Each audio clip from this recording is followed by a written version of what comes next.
Yeah, this is case number 521 on the calendar in the matter of Beischer versus Schmidt. Thank you. You're welcome, Judge. Parties have been sworn in. You may be seated. Gentlemen, have a seat, please. This used to be your boyfriend. When you were having a lapse in judgment while he was your boyfriend, you co-signed on a credit card for him to buy a dirt bike because he couldn't get it on his own. Correct. And the agreement was that he was to make the payments faithfully on that credit card. That's correct. He did make payments for a period of time on the credit card, and you separated. But he agreed to continue to make the payments on his bike, which he was using and which he took with him. Correct? Correct. Then there came a time that you and your fiancé, this would be fiancé, went to purchase a car. And you found out that your credit was awful. When you checked to ascertain why, according to your complaint, you found out that Mr. Schmidt had not been faithfully making on time the credit card payments on his bike. So what you want now is you want him to pay off that credit card so that hopefully you can get your credit restored. That's correct. Mr. Schmidt says that he was paying off the credit card until you slashed his tires. That's ridiculous. Shh. So that the fault is really yours for slashing his tires, causing him to lose his job. Have we joined the issue, Mr. Schmidt? Hello? You say in your answer it's really her fault. Yes, I believe it is. Perfect. I would like to see the date of the credit card loan and the history of payments. I have that right here. This only goes back a year. They wouldn't. Fine. Okay. Now, Mr. Schmidt, on what day, sir, do you claim your tires were slashed? On May 8th of 2006, I had 2 tires on my vehicle that were slashed. And then also again in October of 2006, I had another tire slash on my car. Just a second. After which incident, sir, did you lose your job? The second. So it's really the October of 2006 incident that you claim caused you to lose your job. Yes. And fall behind in your payments. Yes. So it would be a fair statement, sir, that it wasn't until October of 2006 that you started making either late payments or skipping payments or anything else. Up until that time, they were okay. Correct. Okay, good. Your Honor, can I point something out? Shh. Maybe, if I need some help. Well, sir, in September of 2006, which was before your tire was slashed, you had a late fee of $39. Okay. That's before, right? Yep. And in August, which was before your slashed tires, you had a late fee of $39. That would be after the first. You just told me, sir, that you didn't lose your job until after the October incident. Yes, but missing days of work. No. Baloney. The issue was that after the October incident, you lost your job because of the tire slashing, causing you to fall behind in your payments. And you said to me prior to that time you were on time with your payments. So we now have August and September where you were late. Are you following me, Mr. Schmidt? Yes, I am. Who is this? This is my witness, Jason. Maybe. Jason. Now we have July. Late, Mr. Schmidt. And how much, sir, were you supposed to pay every month? It's about $70. So sometimes you didn't pay at all. And then you sort of doubled up the next month, right? Yes. You can't do that. You know you can't do that. Look at what we have here. A June late assessment. And you didn't make a payment. Whole month of June. Is it possible, though, that me without a vehicle, how is it possible for me to get to work, to make money, to make payments on this? What are you talking about? Who cares about whether you have a vehicle? How do you get to work? I don't care how you get to work. Walk, crawl, get your witness to pick you up. Now, let's go back to before the first incident, Mr. Schmidt, that you allege she slashed your tires, which you have to prove to me anyway. Let's go back to April now. Even you will know, Mr. Schmidt, that April comes before May, yes. Right? How do you account for the late charge in April, Mr. Schmidt? I don't. Right. So the cock and bull story that you gave me is just that. You've been making late payments on this loan forever, because we also have one for March. So what do I care how you get to work? How did Abe Lincoln get to school? I'm waiting for an answer. Walk. That's what he did. He walked. And you remember from grammar school how many miles he walked to school every day? No, I don't. I think it was 5 miles each way, wasn't it, Bert? I think something like that. 5 miles each way. Do you understand, Mr. Schmidt? Yes. When somebody else does a nice thing to you, what you're supposed to do is not be a pig. If you want to, you get the loan totally out of her name, and then if you want to screw up your credit, you do it. But you don't screw up her credit. Now, how much is left on the loan?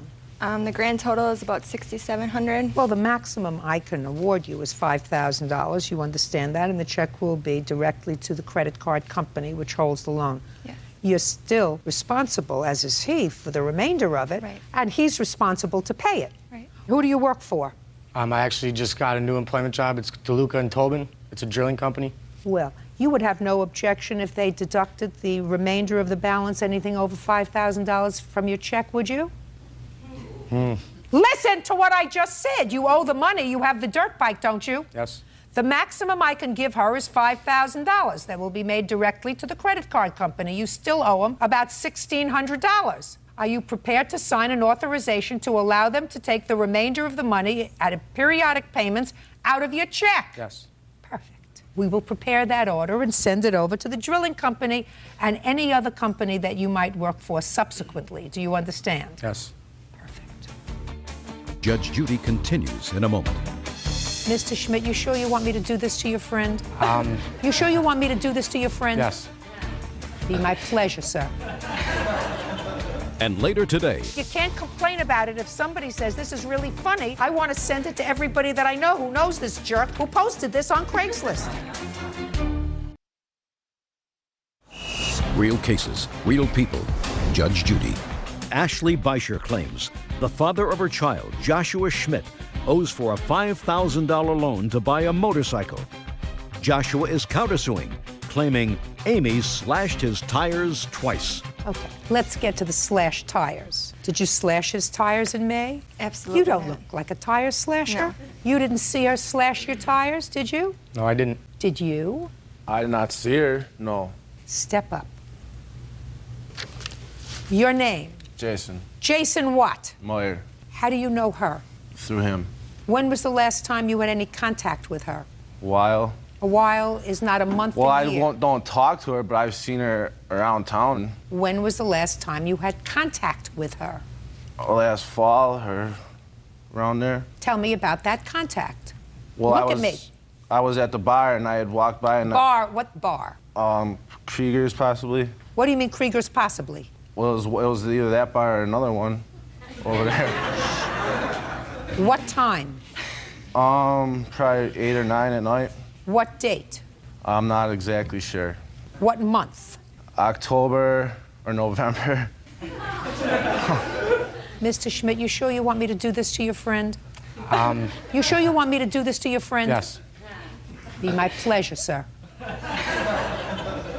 You're walking by the bar that you don't know on a date that you don't remember, in a year that perhaps you remember, and tell me what you believe you have that is germane to this case.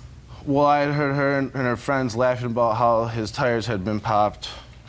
Yes? Yeah, so I assumed she had something to do with it. Oh, then you assume. Good. Do you have anything else that's germane to this case? I did pick him up for work, too, a couple times. I don't care about that. Sit down. You have anything else on the tire slashing, sir? I just have a copy of, actually, no, I do not have Good. this on me. Thank you very much. Your counterclaim is dismissed. You owe $5,000, and we will prepare an order for the remainder of the $1,600 to be deducted automatically from your check. Forward that to your employer with my love and hugs and kisses. Thank you very Your much. Honor. Goodbye. Party's not excused. You may step out. I hope we have a friendship for my daughter's sake. I do not know. Hopefully it gets better in time. Just be a man. Take responsibility for his actions. And now the next case. All parties in the matter of London versus Bell. Step forward. 25-year-old Aaron London is suing his former co-worker, Corey Bell, for defaming his character at work. Aaron claims Corey passed around a phony Craigslist ad. Mr. London, did you and the defendant work in the same company? Yes, at one point we did. This is your complaint. You put an ad in Craigslist. I gather you went to school to become a massage therapist? Yes. and you put an ad on Craigslist for massages with your picture on it. Does it have your picture? Yes. Mr. Bell saw that ad on Craigslist. Is that right, sir? I did. And he thought it was really funny that you had posted that ad on Craigslist. So far, am I right? Yes. So he circulated it around the office. He sent it to a lot of other people. He thought it was funny, like, you know, like people send jokes on the computer, and he sent it to a whole lot of other people. So you're suing him for defamation because you were very embarrassed. Yes. That's what this is all about. Mr. London, can I see the ad, please? Yeah.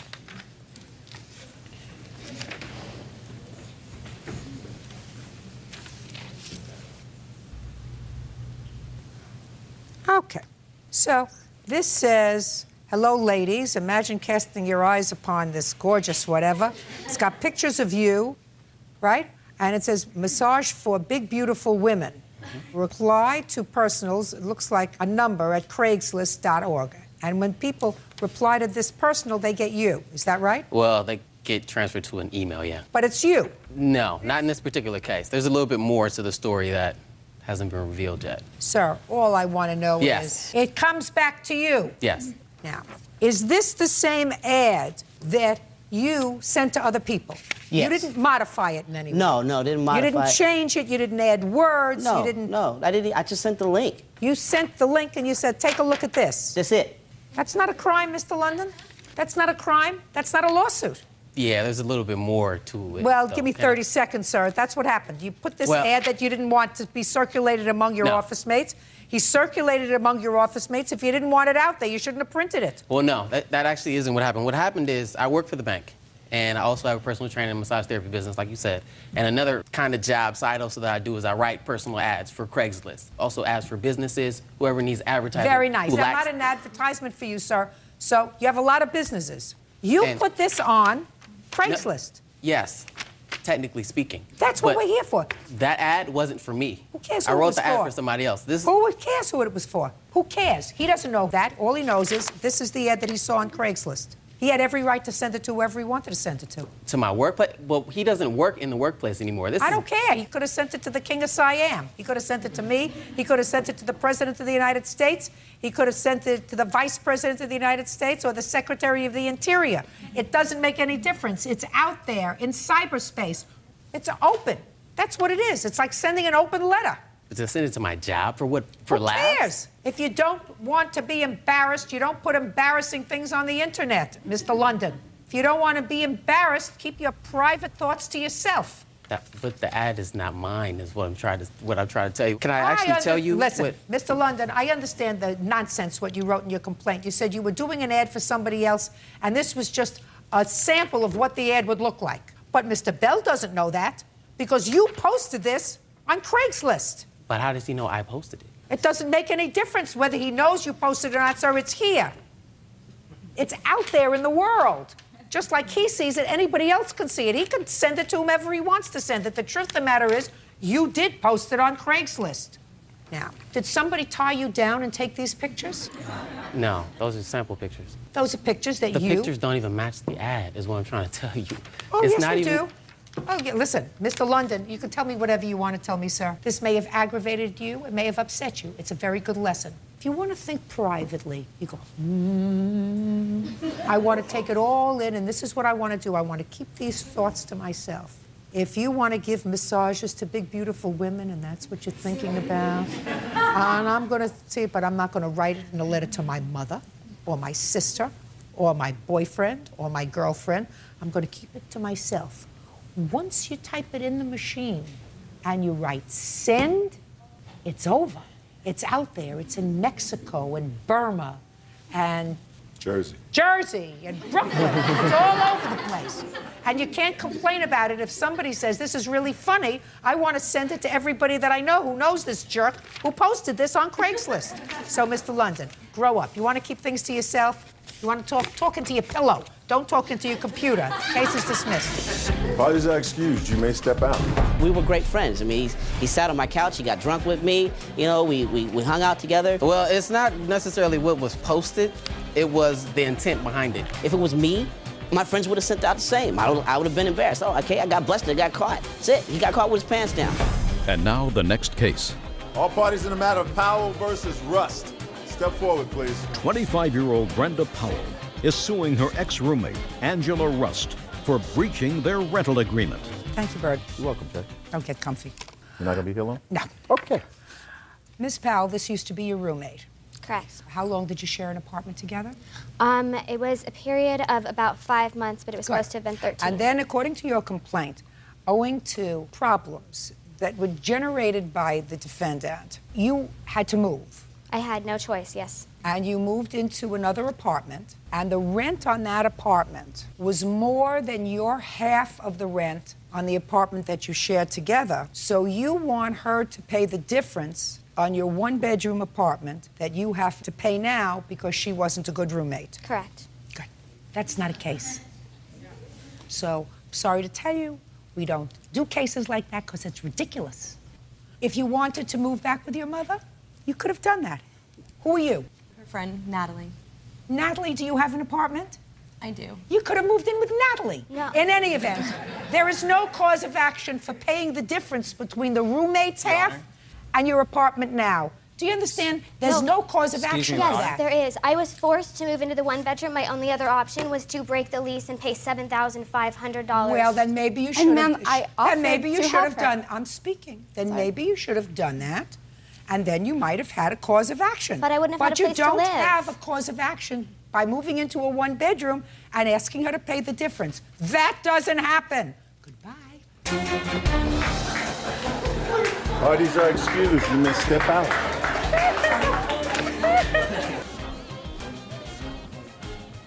Now, this is case number 543 on the calendar in the matter of Sanchez versus Apodaca. Thank you. You're welcome, Judge. Parties have been sworn in, Your Honor. You may be seated. Folks, have a seat, please. Miss Sanchez, the defendant was your boyfriend. Yes. It is your claim that you made a couple of small loans to him about a year ago.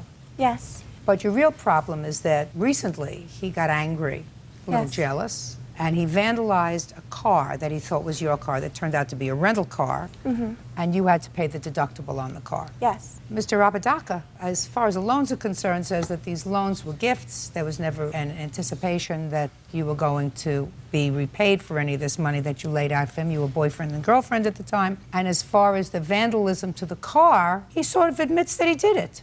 But he said you deserved it. No, do it again if I could. Okay. What do you do for a living, sir? I'm a machinist. What kind of machines? Computer program machines? You work for a company? Yeah, How long have you been working for them? about a year now. A year ago. Did Miss Sanchez loan you any money? She paid a few bills, but Okay. they were gifts. Tell me why she paid a few bills for you. I lost my job. Were you living together? Yes, we were. Where? We were living at her mother's house. So you weren't paying any rent? Yeah, I was paying rent. Until I Yeah. lost my job, of course. When you lost your job, you weren't paying any rent? Yeah. Try yes. What? Try yes! Yes. Good. Now, what kind of bills did she pay for you? She paid cell phone bills, a car payment, helped me out with the down payment, but I paid her back for that. Cell phone bill, a non-essential. I know that you people feel that it's an essential, but the truth of the matter is, we did get along for many, many centuries without cell phones. Put your hand down. How much was the cell phone bill she paid for you? Well, I have a spending limit on my phone, like $120, and it's never been more than that. How many months did she pay the cell phone bill for you? Maybe two months. How many months did you pay the cell phone bill? 4. I have the bank statements right here to show it. Good. How much did you pay for a cell phone? It was a total of $400. I paid 4 payments of $100 apiece. Okay. What other bills did she pay for you, Mr. Apodaca? Just car payment, that's it. One car payment. One car payment. And how much was that? I actually made 2 car payments. I also have that in my bank statements as well. But I paid her back for that already. You did? Yeah, because that was income tax money. I paid her back. Okay. But you do owe her for your cell phone. No. I say you owe her for your cell phone because if you have no job, you don't need a cell phone. Do you Yeah, but understand? she paid it as a gift. That's why you're here, for me to make that judgment, Mr. Apodaca. This isn't a back and forth, sir. You were living rent-free because you couldn't pay the rent after you lost your job. She lived rent-free at my house. Shh. Listen to me, sir. Did you ever pay her cell phone bill? I bought her a Nope. $500 phone. Just, did you ever pay her cell phone bill? No. Did you ever pay her insurance bill? Nope. Did you ever make a car payment for her? No, I wouldn't do that. Just a second. The answer is either yes or no. Listen, try not to be smart with me. You may think you're smart with other people, Mr. Apodaca, I assure you that she found you attractive. I do not. So with me, you're going to play it straight down the middle. I'm going to be respectful to you. You're going to be respectful to me. Do we understand each other, sir? Yes. Yeah. On what date did you vandalize her car? It was February 11th, Your Honor. Don't interrupt him. I was letting him think. Sorry. February 2007. How did you vandalize her car? I put 3 bricks through her windows and paintballed her car. Shh. Excuse me? I put 3 bricks through her windshield, her rear window, and her driver's side window, and I paintballed her car. And you did that because you found her involved with another man? Yeah, she's sleeping with my friend. Just a second, because you found her involved with another man? Yeah. Yes, but you were no longer together? Nope. How long hadn't you been together? About a year. Now, Mr. Apodaca, have you ever been in therapy? Listen to me, I'm being very serious with you, and I don't want to hear anything from you people. Do you understand? If I do, I'm going to empty out the audience. Do you understand? Have you ever been in therapy? No. How old are you? 23. You live at home? Yeah. With whom? With my bandmates. Okay, but you don't live with family. No. I'm going to suggest to you very strongly that if you want to live a happy life, you should get yourself a little therapy. I am living happy. I'm fine. No, you're not. Yes, I am. Perfectly fine. Mr. Apodaca, have you ever been arrested? Yeah. Were you arrested, Mr. Apodaca, more than once? Just once. When? A week after I paintballed her car, broke her windows. I'm a lot older than you are. I've never been arrested. How old are you? I'm 22. Ever been arrested? No, ma'am. Is this your daughter? No. Who are you? I'm my boyfriend's mother, Your Honor. How old are you? I'm 48. Ever been arrested? No. See, Mr. Apodaca, there are a lot of people in this room who are a lot older than you are cumulatively. That's them, not me. Who've never been arrested. Now, you say you're happy and you're living a wonderful, full life. Yep. And I'm suggesting to you, sir, just a friendly suggestion, that anyone who, after a year of not being with someone, has as much anger as you had a year later and vandalized her car in such an aggressive manner has issues that they really should be resolving with a professional. That's my suggestion. It doesn't require an answer. I've given you my reasons. I think that that kind of hostility and aggression after a long period of time is something that should be addressed. Judge Judy continues in a moment. And later today, he did move out before we even went to trial. Well, but he moved out because there was going to be a trial and he was being... he moved out because he got his girlfriend pregnant. Oh.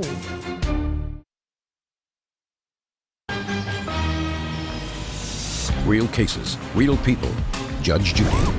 Christina Sanchez claims ex-boyfriend Seth Apodaca vandalized her car with bricks and a paintball gun. Now, you had to pay a $500 deductible, is that right? Yes, ma'am. And he also owes you for your cell phone bill.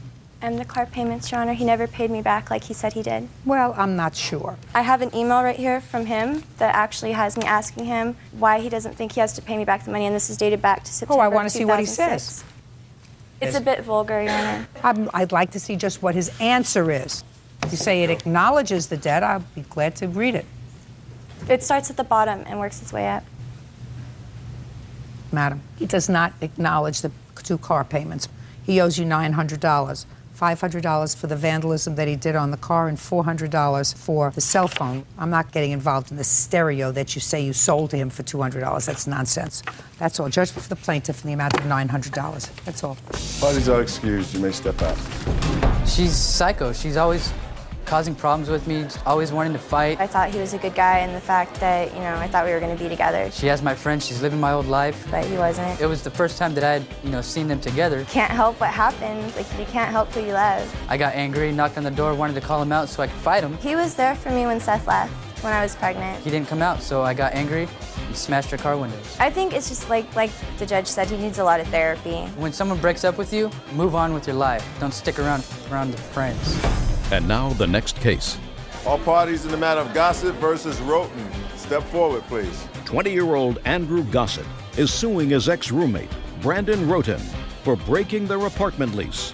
Brandon says He moved out due to a legal dispute with Andrew.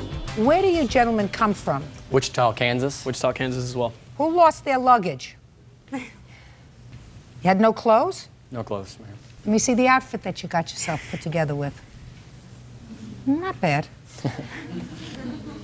Okay, Mr. Gossett, this is what your case is about. You, the defendant, and I think one other young man decided to room together. You signed a lease, and the defendant moved out 4 months prior to the lease terminating. And you have been taking care of his share of the rent for that 4-month period. The defendant says that your actions forced him out of the apartment, and therefore he's not responsible for the rent. When did you sign this lease? August 29th, 2006. The third roommate was who? David. Where is David now? He's a full-time grad student at Lawrence. Otherwise, I would have him as a witness. In Kansas? In Kansas, yes. You go to school as well? Yes, I go to Butler Community College. And you? I do as well, Butler Community College. Are you angry with each other? We haven't really spoken in the past 4 or 5 months. I have no hostility towards Brandon. You just want your money? Okay. When did you move out, sir? I moved out in the last day of October due to certain circumstances and situations. Okay. So you moved out and there was still 4 months left to go on the lease? Yes. And you understand, Mr. Roden, that it is your burden to establish to me that you had just cause to leave. Otherwise, you're really responsible for this money. Yes, ma'am. That fair? I believe so, yes. Ball's in your court, sir. Let me hear you. Okay. September 29th of 2006, we were still living at the time with David and Andrew. We were proceeding up to Lawrence to actually check out KU and the nightlife as well. KU. Kansas University, I'm sorry. We stopped at a gas station to fill up and get some refreshments. Andrew Gossett actually had placed an alcoholic beverage on the dashboard of the vehicle. There was a park ranger. You mean a beer? A beer, yes. I've heard of that. They did have beer in the Stone Age when I was... The park ranger proceeded over to investigate the matter, check if we were all 21. Investigate the beer? Investigate the beer. He discovered that Were you driving, sir? No. No. They had to search the vehicle because none of us were 21, and they proceeded to find drugs and things like that in the car. What kind of drugs did they find? Marijuana. Anything else? No, just a bong with it. What would that be? Just what you would smoke it out of, I guess. I really don't know the An actual implementation for using the marijuana. Yes, ma'am. For those of us who may not be educated. So they found marijuana. Where did they find it? In the glove compartment of the vehicle. Whose car was it? The driver that... Whose car was it? Not one of ours. It was another friend's. So what happened? Well, after that, the cop investigated each one of us, asking questions. Andrew Gossett said that all 4 of us were responsibility for the marijuana, and the other 3 of us said no, that was not correct. It was Andrew Gossett's marijuana. That was the dispute between me and him. Was it your marijuana? No, ma'am. Whose was it? It was collectively kind of an apartment deal. I actually did not bring it into the vehicle. That was proven when this case took place. So the case was tried? Yes. Yes. And I pled not guilty. And what happened with it? I was charged with obstructive possession, which means I was in a vehicle... Not obstructive. Constructive. Constructive. All right. Obstruction means that you were against something. Constructive means that even though it wasn't in your hand, you are charged with possession of it. Do you understand? Okay. Yes. Okay. You're right. Constructive. And, constructive possession. And that being said, there were 4 people involved. Could you get to the bottom line? Yes, when we all got out of the vehicle... Were you convicted? Yes, I was convicted. Perfect. Were you convicted? No. How many people in the vehicle were convicted? 1. Did you go to trial? Yes, I did. I testified against him. You testified against Mr. Gossett? Yes, ma'am. That might make it tacky to live together after that. My 2 other witnesses actually testified for me, and under oath, when they made their testament to the police officer, they might have said it was mine, but all 4 of us were smoking it. Well, you weren't all smoking it in the car, were you? Mm. You were? Yeah. So he didn't just find an open beer can in the car. The officer must have smelled this marijuana if you were all smoking in the car. Mr. Gossett, of all the people, you were the only one convicted, and I gather you were convicted on the testimony of Mr. Roten. Yes. You would agree that that might make it sort of tacky to share a room with him, right? Yes, but he did move out before we even went to trial. Trial didn't happen until a matter of a month ago, so. Well, but he moved out because there was going to be a trial, and he was being... he moved out because he got his girlfriend pregnant. Oh. Well, somebody was actually responsible. Just a second. When did you first, Mr. Roten, speak to the district attorney about testifying at the trial? I believe it was December 31st, and then I actually went and testified February 12th. But you moved out, sir, in October. Yes. So you didn't move out because of this. You moved out because of your girlfriend. No, I moved out because there was a lot of tension between me and Andrew because he was actually making threats that he was the only one that got arrested and he's taking everybody down. That's incorrect. It was not hostile at all towards Brandon. I understood the matter at the time. Well, tell me. He even Mr. helped bail Gossett, me out, so I did Mr. appreciate Gossett, that. Tell me, sir, about the situation when Mr. Roten moved out in October. All right, Brandon is very close with his family. I respect that. He was 18 at the time. He was not guided in the way of living on his own. I priorly lived at 2 apartments. There's no such word as priorly. Okay, yeah, I just made that up. I know. And I kind of noticed some instability after a month, which, made kind of my relationship and his, that there was tension between us. What efforts did you make, Mr. Roten, to get another roommate? I had actually been contacted with one of my friends acknowledging that I want to move in for you. I need a place, and I don't want you to be responsible for the rent. His name is Daniel. Did Daniel move in? Daniel did actually move in as a guest for a matter of, I think, maybe 11 days to 2 weeks. He actually owes me money now, too, for rent as well. And so he didn't pay rent? No, he didn't. I have checks saying he paid a portion of 1 month's rent and then... Paid a portion of 1 month's rent? Yeah. That didn't work out. Did you know Daniel left? No, I did not. Did you advise him that Daniel left? No, because at the time I had no contact with Brandon. Well, how do you know Mr. Roten was aware of the fact that Daniel left? He found because another I think roommate. Daniel and him have excellent communication in comparison with me and Dan. Well, you don't know that, sir. I know. You know that. That's a problem. You see, I believe Mr. Roten had the obligation to help find a new roommate. And in reality, he did not find the roommate. I did come to Daniel because Daniel got evicted from his previous lease. So you did find another roommate? Yeah, I found him, but he did not stay for long. He had been evicted from his prior lease. The bills added up and Daniel couldn't afford it. He came to his grandma paid. I mean, the bank account is through his grandma, the check that was written to me. So you picked a bad roommate. Exactly. Mr. Gossett, Mr. Gossett, if you picked a bad roommate, you cannot visit that on Mr. Roten. You see, if he left and you substituted another roommate that you thought would cover his portion of the rent, and you picked somebody that you knew was financially unstable, you see, the only thing that Mr. Roten had to do, if you didn't do it, was to find someone else. He absolutely had to, under the circumstances, because I think that this tension, some of it had to do with this, and some of it had to do with the fact that you, is this your girlfriend? Yes, it is. Fiance, actually, now. Fiance. You are affianced? I've always wanted to use that word. Are you living at home? No, I own my own house now. Great. Who pays for it? Me. From what? From my job. Good. Do you have any other roommate in your house now? I don't live there anymore. I live in an apartment with my girlfriend. When did you move out? When the lease was up. What about the other roommate that you had? Dave made it aware to me that he was going to be entering graduate school. He left for Lawrence, I think, a month and a half before our lease was up, but he did make arrangements to find a roommate, and that roommate worked out great. So, great. To cover well, you his made portion. arrangements to find Daniel, but Daniel didn't work out great. But see, Daniel had actually lived with me 6 months before at an apartment, and he made all his bills, paid everything on time, was great with that. You just told me that Daniel moved in because he had financial problems. No, Daniel moved in because his lease was broke. Like, he got evicted. You just told me that. You just finished telling me that, Mr. Gossett, that Daniel moved in because he had some financial problems because he got evicted. You don't evict a good tenant. No, it wasn't financial problems. It was actually like gang violence or something. Just Some told me people it had broke to do into. with his grandmother's bank account, No, Mr. no, Gossett. his grandmother pays for everything. Yeah, okay. He has Mr. Gossett, you picked a bad third roommate. It was really his responsibility to choose somebody, but if you chose somebody and that didn't work out, you cannot visit that on Mr. Roten. Your case is dismissed. Are you happy now? Are you happy where you are? No.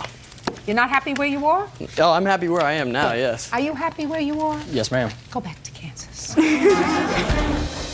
Parties are excused. You may step out. Me being a college student, a hard worker, I pay all my bills on my own.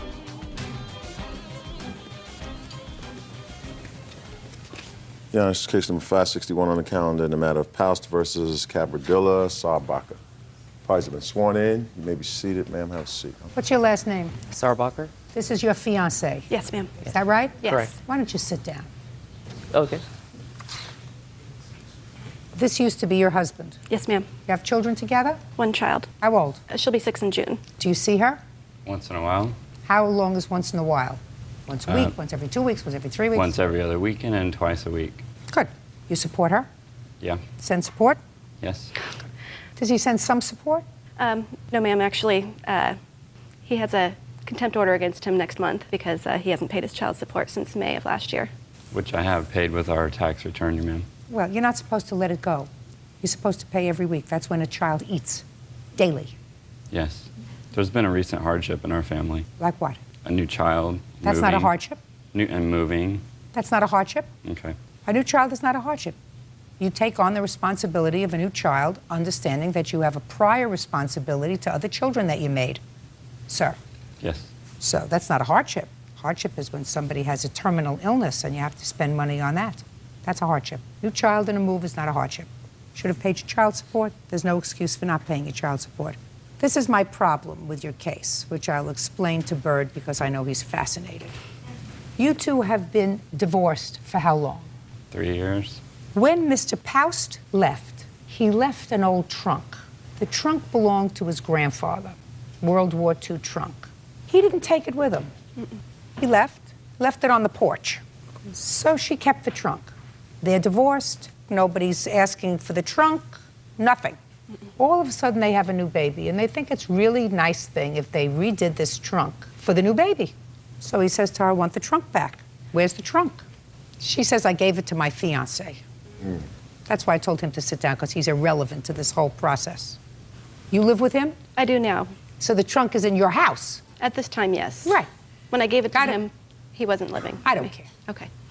So the question is, does he have any claim over this trunk that he abandoned 3 years ago? Now you're going to explain to me, sir, why you believe you have a claim to this trunk that clearly you left 3 years ago. Actually, I didn't abandon it. I took it, all my belongings over to my father's house, and I thought that was in there with it, and apparently it wasn't. Ms. Cabardilla stated that she had it. She would clean it out and return it to me. When? And this was about a month ago. Just a second. I'm not talking about a month ago. I'm talking about 3 years ago that you moved and you didn't have it with you. So evidently you didn't have any need for it for 3 years. Correct. And when you started looking for it, you said, where could it be? Yeah. Can I say something? What? It was actually almost 5 years ago. It was 2002. And yes, all of his stuff was on the porch. He took what he wanted and left the rest for me to clean up. So it was 2002, so it was 5 years ago. Correct. Correct. And Listen, just recently... grow up. Grow up. And just recently... Grow up.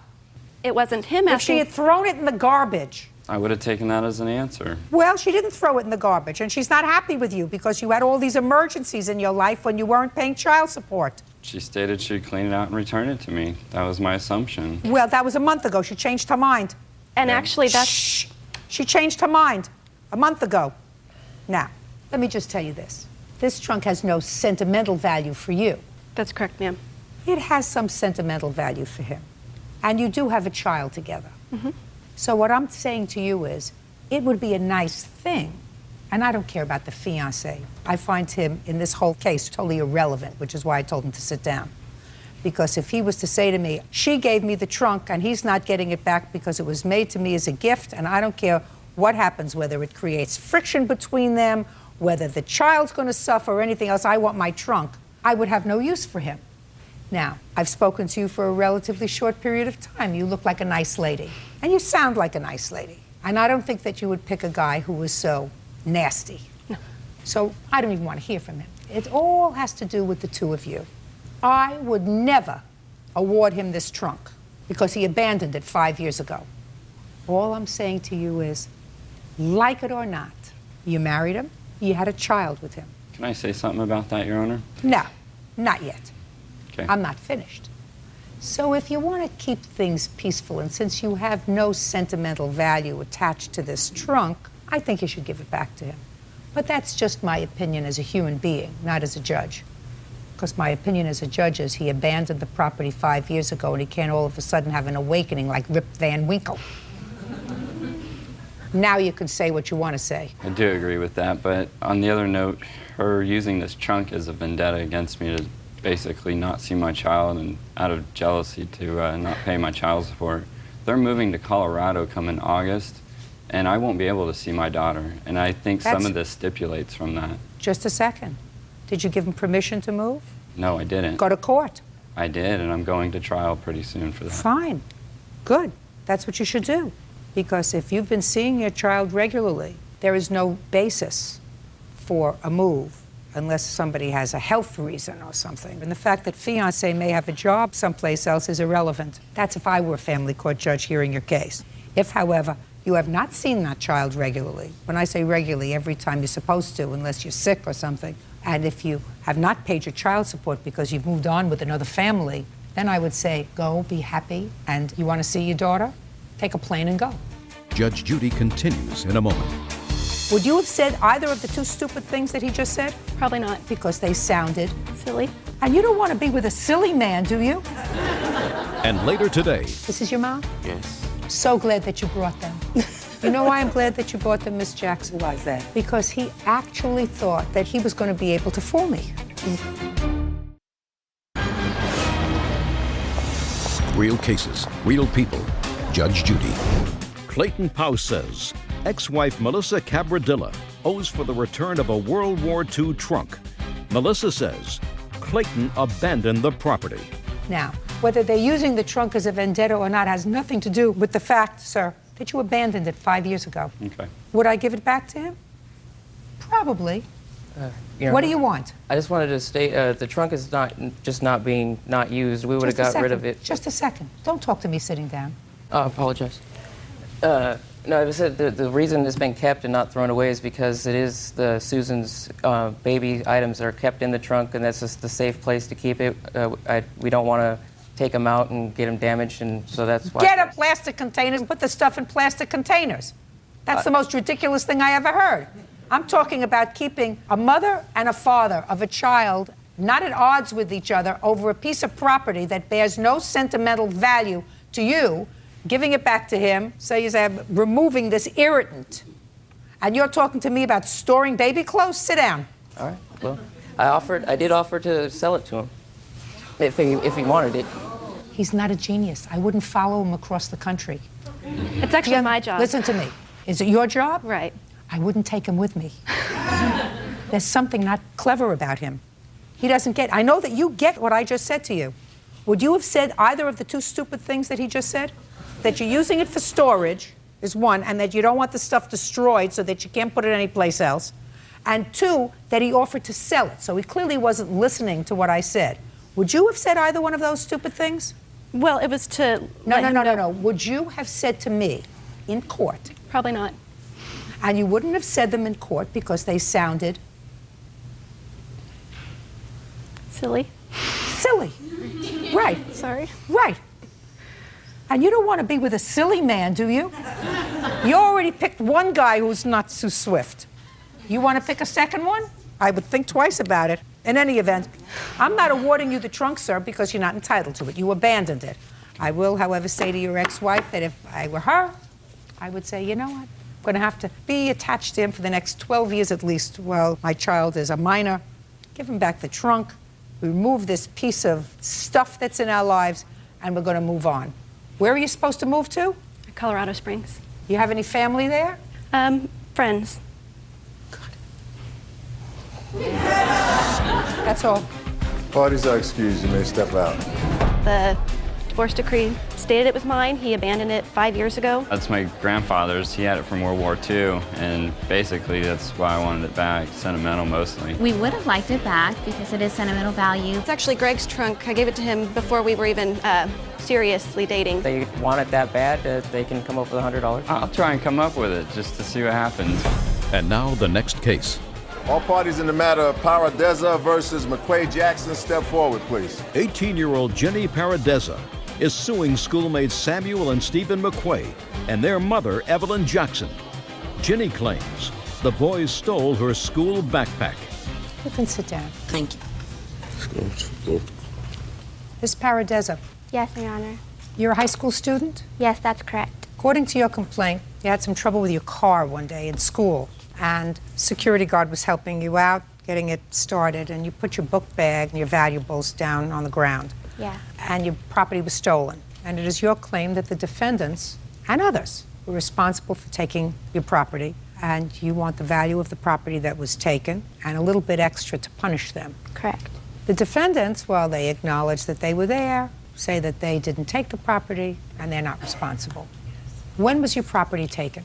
It was October 3rd. And it was at the school? It was during lunch. And where had you left your book bag? It was on the sidewalk in our parking lot. Why didn't you take the book bag and put it in your car? Well, after I figured out that my car wasn't starting, I panicked, so I put my stuff on the floor. I wasn't even Well, I thinking understand about that you put your stuff on the floor. It would have been smarter to take your stuff instead of putting it on the floor, Yeah, putting it in your car, Mhm. right? Okay. Now, when did you find that it was missing? After I turned off my engine, I went back and looked on the sidewalk, and it wasn't there. Good. Now, what makes you believe that these two young men had anything to do with taking your bag? After I had told the security guard that my stuff was stolen, they took me back to their office, and we went over the surveillance cameras that are in the parking lot, and it showed my backpack on the floor, and then it showed that after the boys had passed my backpack, it was gone. And these two boys were in that group? Yes, they were. Is that right? Yes, Your Honor. Gentlemen, Yes, ma'am. what's your name? Sam McQuay, Jr. Stephen McQuay. Brothers? Yeah. Yes. Yes, ma'am. Better. Who was with you that day when you passed this backpack? My friend Jonte and Antoine and Eric. Who took the bag? My friend Antoine. And what did he do with the bag after he took it? He ran to the second floor to the bathroom How do you know that? because I was right outside the bathroom when he took it. Who else was outside the bathroom door? Me and my brother. So you were looking out. No. You were the No, Your Honor. lookouts? No. How big is the school? How big is the school? Big. How many floors? 3. And how many rooms on each floor? Don't know. How many kids go to the school? Don't know. More than 500? Yes, Your Honor. So there are lots of classrooms. So you mean it's just coincidental that after Antoine took the bag and went to the bathroom, you happened to be standing outside the same bathroom? I was with him when he took the backpack, then we went to the second floor together. We. Good. We took the backpack. He physically had the backpack, right? Yes, ma'am. But the word that you used was we. We took the backpack. Isn't that what you said? Yes, ma'am. This is your mom? Yes. So glad that you brought them. You know why I'm glad that you brought them, Miss Jackson? Why is that? Because he actually thought that he was going to be able to fool me. He actually did. No, I didn't, actually. Well, I read your answer, and your answer said you didn't have anything to do with this. I didn't. I was with my friends at the time. No, you just said to me, we took the backpack. And then we went to the second floor. You and your brother stood outside the bathroom door, acting, now I'm going to use the word, because you didn't, look out. Now, in a school where there are probably 1,000 students, 3 floors, the fact that you serendipitously wound up standing outside the bathroom door while your friend Antoine and Jonte were inside going through the backpack is something that I don't buy. It wasn't an accident that you were outside the bathroom, making sure nobody was coming in while they were rummaging through her backpack. It was an on purpose. So it doesn't make any difference who it was that actually had their hand on the backpack.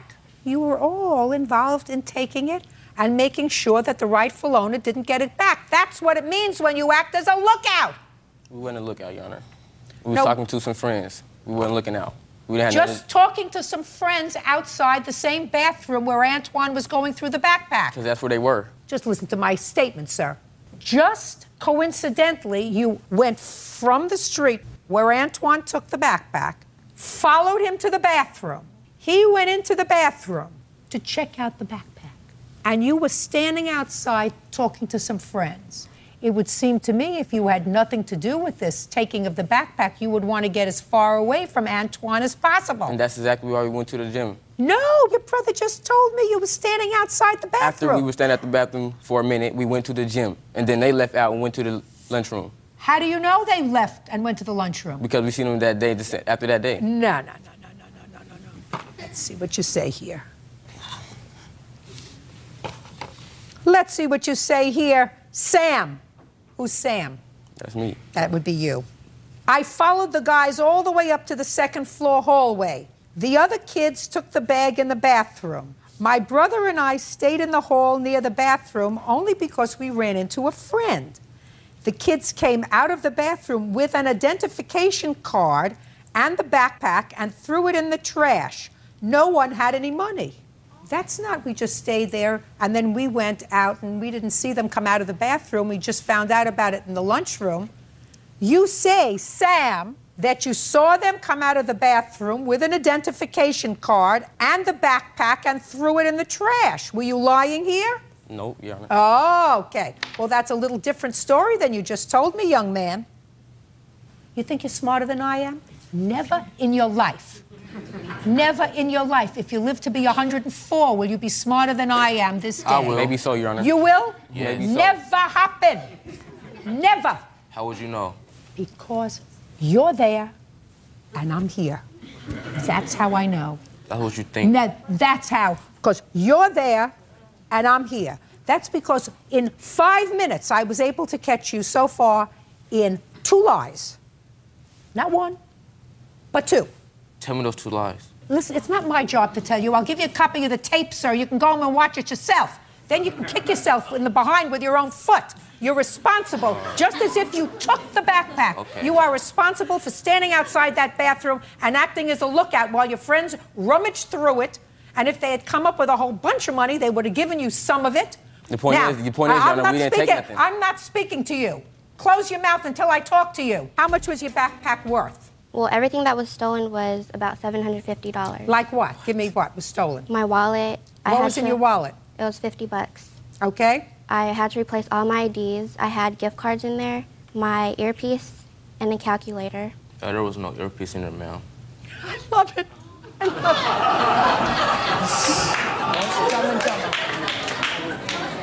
it. Judge him for the plaintiff for the amount of $500. That's what I think it's worth, madam. Goodbye. Parties are excused. You may step out. On the calendar in the matter of Lee versus Kearney Yawan. Parties have been sworn in, Judge. You may be seated. Folks, have seats. Ms. Lee, according to your complaint, the defendant was living in your home. You were living there with a friend of yours, and he was the friend's boyfriend. Is that right? Yes. And you claim that he started a fire in your home, caused substantial amount of damage. You want him to pay for all of the damage. The defendant's answer indicates that, well, it was an accident. And 2, he fixed a lot of the damage, and there should not be anything that requires any professional attention. Is that right, sir? That's right. Okay. When did this happen? Well, it took place around February of 2000. It was close to midnight, where he had apparently started the fire by himself. And somehow he had used kerosene, and it got out of hand. He left a trail of kerosene from the front door to the fireplace. So when he started to light the fire, it trailed back, of course, to the front door on the hardwood floor as well. You have pictures of the damage? Yes, I do. Were you in the house at the time? Yes, I was. The fire was extinguished so that nobody was hurt? Correct. Fortunately? Fortunately, okay. Yes.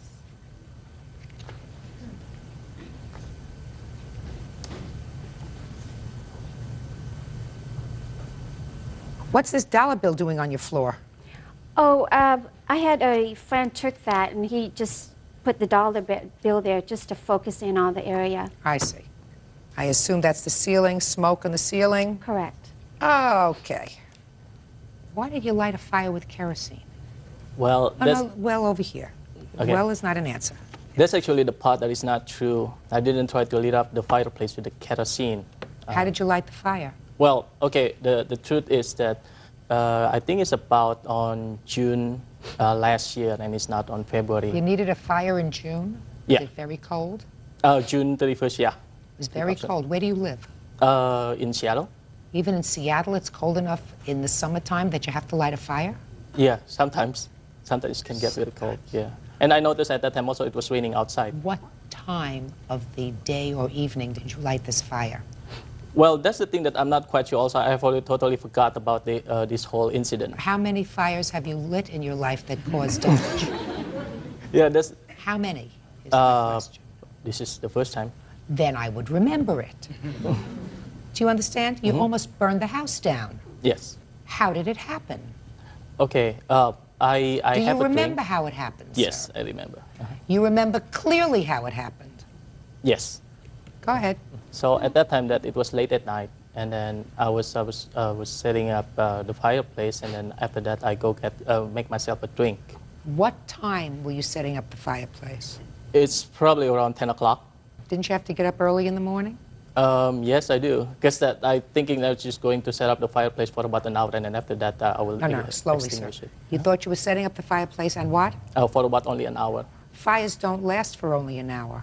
Yeah, but I decided that later on I will just extinguish it myself and then go to bed because I have to work in the morning. How'd the fire start? Okay, like I said, that when I get up and then try to make a drink, I have this vodka on my hand, and then I lit up the fire. I didn't use any kerosene or anything. It was a dry wood, so I just started up the fire right away. And then approximately after about 15 minutes or so, I decided I need to go to the restroom.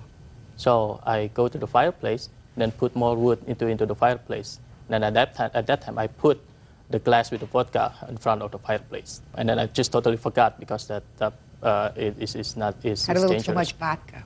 Yeah.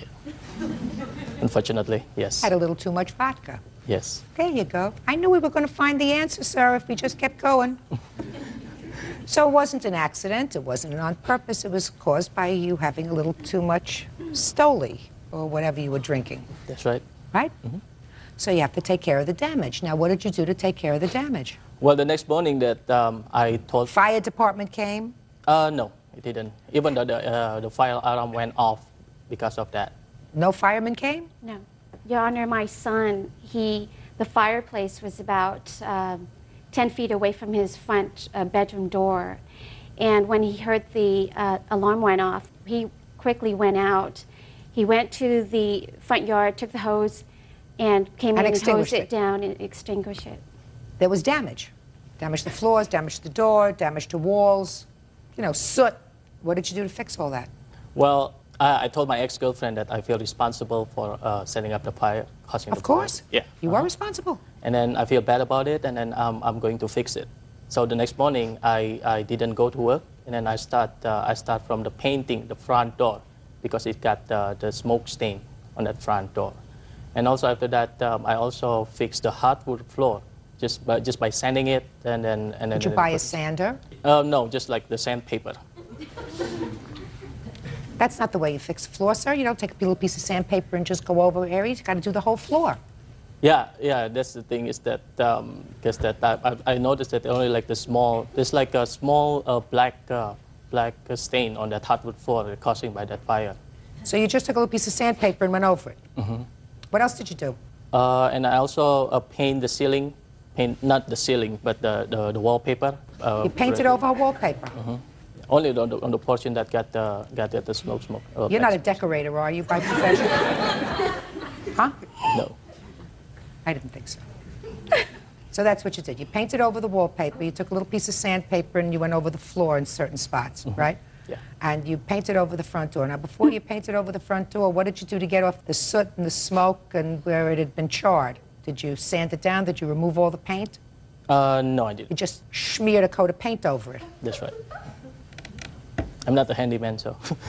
When you cause damage to somebody else's property, sir, you may not be a handyman, but if you cause the damage, then you're supposed to get a professional to take care of it. You're not supposed to do it yourself. Let me see estimates of your damage. Do you have homeowners insurance? Well, Your Honor... Well is not an answer. My question is, did you have homeowners insurance? Why not? At the time, I was changing insurance companies, and the 2 weeks had lapsed, and this incident took place during that 2 weeks. Is this your own home? Yes. I want to see proof that you didn't have insurance. I want to see proof of that. Because you're not going to collect twice. Do we understand each other? Yes. I'm really smart. Real cases, real people. Judge Judy. Victoria Lee says her friend's ex-boyfriend, Kiet Kurniawan, damaged her home when he started a fire with kerosene. Kiet says the damage occurred because he left his vodka next to the fireplace. Now, we're going to bring me something from your insurance company indicating a lapse in coverage at a particular time. Do you have that information? Yes, Your Honor. I managed to get a letter from the insurance company, as well as a copy of my current insurance, which will show that I started a new insurance as of July 13th, 2000.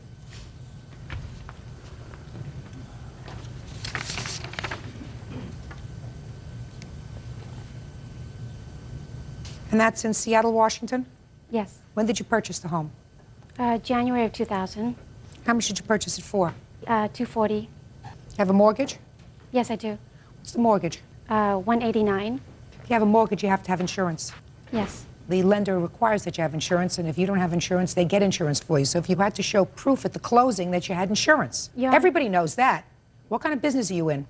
I'm a mortgage consultant. You got it. Do we understand each other? Yes, Your Honor. But my home had closed in January, beginning of January, and then I had wanted to switch insurance company after it had closed. And I was hoping that the lender would not find out, which they didn't. So I did go ahead and get insurance with a different company as of July the 13th. So what you're telling me is you fraudulently misrepresented to your lender that your premises was insured. Is that right? No, it was insured at the time of the closing, Your Honor. Well, at the time of the closing in January, if it was insured in January, it would have been insured in February, when you say the fire took place. I wanted to change insurance company, so I had canceled it. Well, that's not his problem. He had an accident in your house. If you had insurance, which you should have had, then you would have been totally covered. Is that right? Yes, Your Honor. Case is dismissed. Parties are excused. You may step out. I fixed it. And I actually told my ex-girlfriend that I will fix it. Don't yell at your insurance lap. And now the next case. All parties in the matter of Brewer versus Oldham, step forward, please. 38-year-old woodworker Karen Brewer is suing 28-year-old grocery manager Johnny Oldham for reward money that was promised for finding his toy poodle. Miss Brewer, according to your complaint, you found a dog that turned out to be the defendant's dog. The dog was returned to the defendant, and you believe that there had been a reward for the dog, $500, I believe. You want the reward money. Yes, ma'am. When did you find this dog? My daughter and I was coming back from a Little Rock, and we found it on June the 24th. It was dodging cars across the interstate, and we saw it, and we stopped, and we picked it up, and we had called the number that was on the tag, which was his phone number and the veterinarian's number. Was unable to reach anybody, so the following day... What day of the week was the 24th of June? It was on Sunday. Okay, go ahead. On the 25th, I had called the vet and reported it, that I found the dog and where, and left my name and phone number with them. Did you speak to a person or an answering machine? I spoke to the person. Okay. Later Monday night, the dog was having seizures. So I called the vet the following next day to see if they were able to locate him, and they still didn't. And I had continued to keep calling his home because they gave me his name and his address and everything. Did you do anything for the dog when the dog was having seizures? I just did what the veterinarian said, just stay with them and talk to them and just be there with them. What kind of dog was it? It's a poodle. You have any animals of your own? Yes, ma'am, I do. What kind of animals? I have Chihuahuas and a Basset Hound. So you have small ones and then one short one, but long. Short and long. long. Heavy. Big ears. Big ears. Go ahead.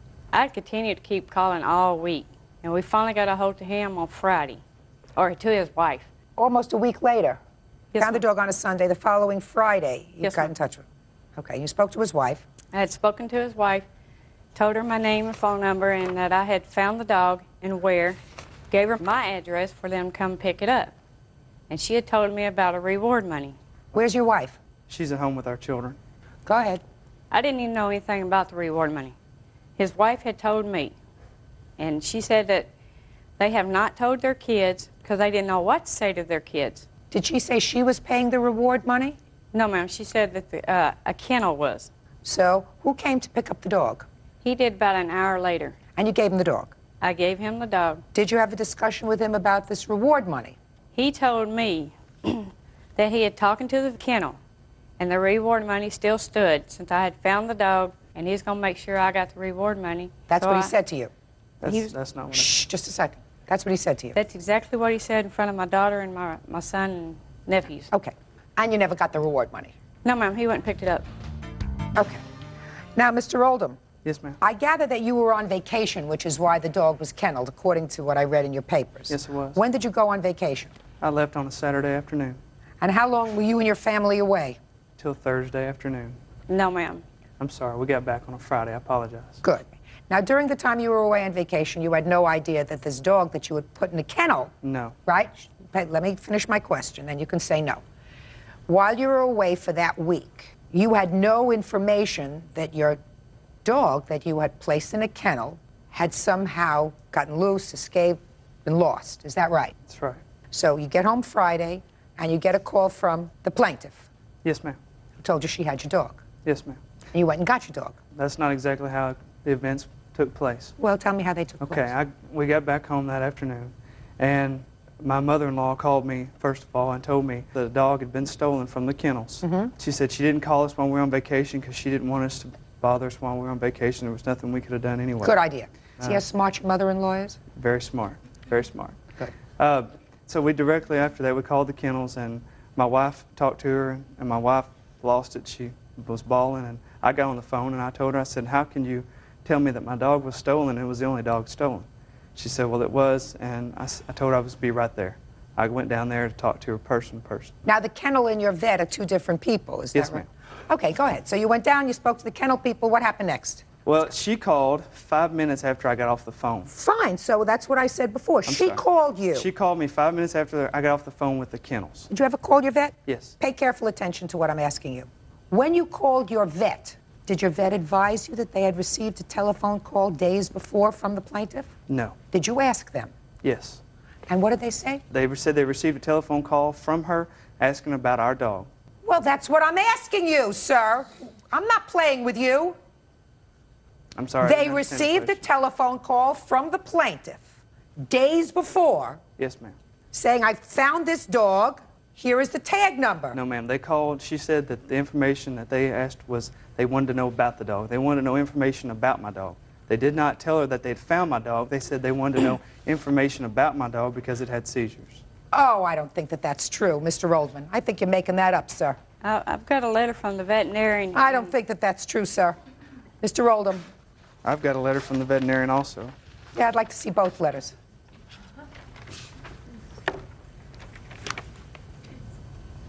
It's just showing my dog's All right. This is a letter dated July 27th. Just saved me a phone call because I'm not stupid. This is what he's going to tell me if I call. I had a phone conversation about a month ago with a lady who had found a poodle on Interstate 30. She was attempting to find the owner of the dog and reported that the dog had seizures. The dog had been vaccinated at our clinic, and she had obtained the name and phone number of the owner and stated that she attempted to contact him. This is from your vet. Okay. Right. Yes, ma'am. Ah. Now, did the kennel pay you any money? Yes, ma'am, she did. How much money did the kennel pay you? She gave me $500 for her irresponsibility and compensation. Baloney! I absolutely believe the plaintiff when she said to me that she was told there was a reward. Not a reward that you were going to pay for the dog, but a reward that the kennel was offering for the dog. No, ma'am. I mean, No, ma'am. I went up there to get my dog from the kennels. Yeah. After I got it, it was infested with fleas. I took it to the kennels and I said, would you please dip it? It's infested with fleas. The conversation we had between her was that we believed that she had something to do with the stealing of my dog. I want to tell you something, Mr. Oldham. There is something wrong with your mind. Why would somebody who stole your dog call the vet, report that she had found this dog, say, I don't understand it, the dog has seizures, could you help me out? I don't know what to do with the dog has seizures. Then pick up the phone and try to call you. Now, there's no question she had been trying to call you continuously because she called you on the day you returned from vacation. You think that that was just an act of God that she called you just on that day? She had been calling you continuously all week. What you did was the wrong thing. You should have paid her yourself for finding your dog. Instead, the kennel, who was responsible for lax security, offered a reward. She found the dog. She wasn't even looking for the reward. She wasn't. She was promised the reward because she was told that there was a reward. And then you went, picked up the money, and kept it. Judgment for the plaintiff in the amount of $500. Thank you. Out of Thomas versus Thomas. Parties have been sworn in, Judge. You may be seated. Ma'am, have a seat, please. Ms. Thomas, the defendant is your former husband, and according to your complaint, he purposefully vandalized your car. When did he do this? August the 5th. Where were you? When the incident happened, Yes. I was at his mother's house. Did he live there as well? Yes, he does live there. When were you divorced? We are not divorced legally. Because in your complaint, you say, my ex-husband. So he is not your ex-husband, Well, he is your husband. Yes, Your Honor. Do you have children? Yes, we do. How many children do you have? Two? 2 boys. And you maintain a reasonable relationship with his family? Somewhat. What were you doing at his house? His sister called me that morning to come over. For what? We was friends. Me and his sister was good friends. She had called me. Previous to that, me and Marcus was on the phone, had an heated argument over the phone. What'd you have an argument with him about? The kids, as usual. The children. We argued because I seen the kids with his father the day before that, and I didn't like the way that they had looked, what they had on. And so when I called him up, I know how we can't really get along. So I said, before you get mad or anything like that, you know how I am, before we argue, you know, I just want to ask you a question. And that's exactly what I did. I said, well, how come the kids, when I went to go see the kids, they had on clothes that was too small, their hair wasn't combed, and, you know.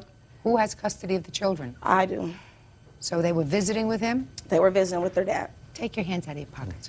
Okay, so you had a fight about that. So we got into an argument about that. And then the next day his sister called and said, come on over. His sister called and said, come on over. I came over there.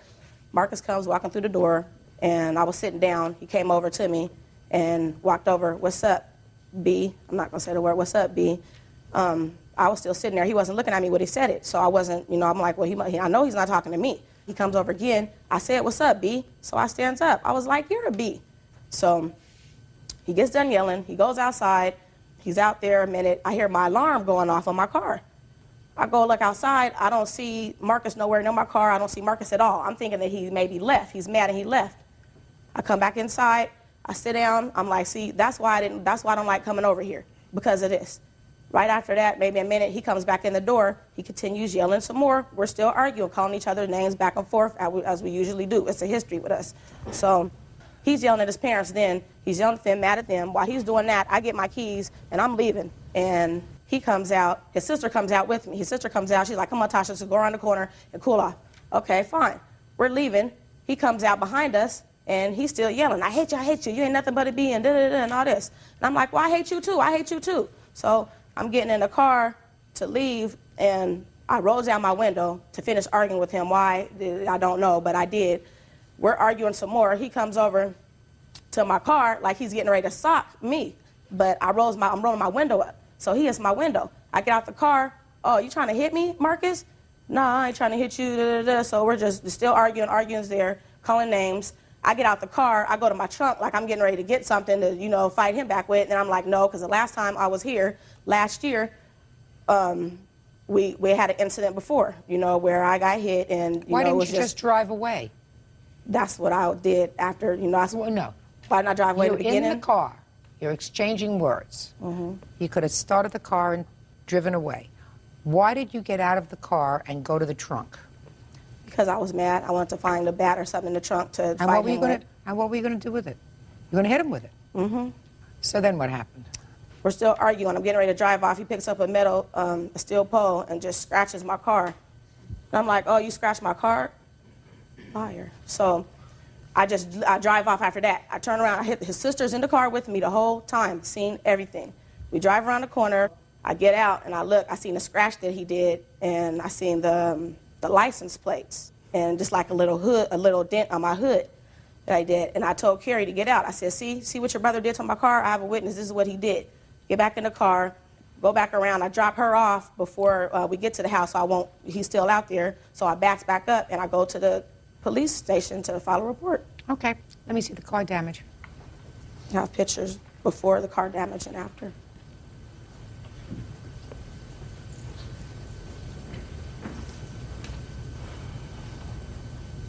Okay. Basically, she came to the house, and then I had showed up. We got into an argument, you know. What'd you get into an argument for? Because she called me and told me, don't get mad, and she was like, how dare you have my kids outside looking ghetto? Just a second. Okay. But then she's at your house with your parents. Right. What happened when you came in? I called her. It was like, why are you here? You don't like my family. You know, you never get along with my family. Get out. You know what I'm saying? And she's like, I don't have to leave, you know. But it's in your business. It's not your house. I live there. I don't care if you live there. I mean, it's your parents' house. Okay. Yes, it is. So she's there. Why did you come in and disrespect your wife in front of your parents? I just was like, man, I didn't think that she should be there. If she hates my mom, she hates my dad. She always is causing conflict. And then, why didn't you leave? I don't know. Just because, I don't know. Because I was all mad. right. So no reason. Then you went outside. Mm-hmm. What'd you do when you went outside? I was just like, man, you know, have her leave. You know what I'm saying? I moved. I was in the street. What did you do to her car when you went outside? At first, I went by her car, was mad. I started shaking her car. She came outside. She didn't do anything, so I pushed on the car some more. It was going doop doop, made a little noise, and then she came outside. You're talking about pushing the alarm. Yeah, I tried to trick her alarm so she'll come outside, so she'll leave, because I knew that would make her actually leave, because she loves her car. I mean, she's material. She loves it. So I was like, I know she'll leave.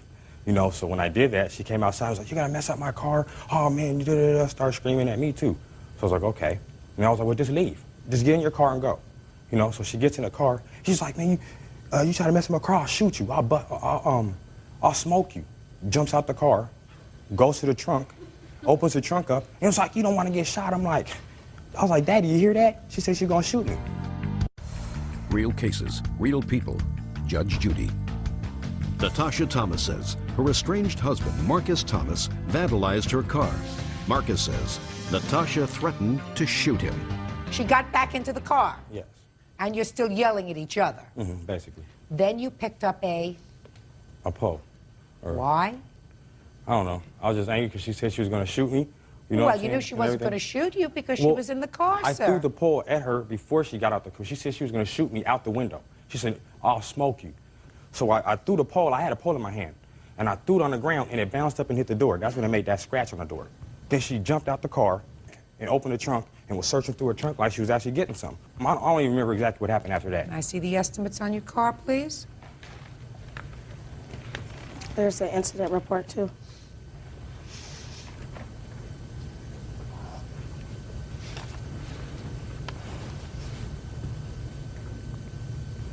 What I find interesting, Ms. Thomas, is that you left out of your complaint the fact that you did, in fact, get out of your car and go and tell him that you were going to shoot him.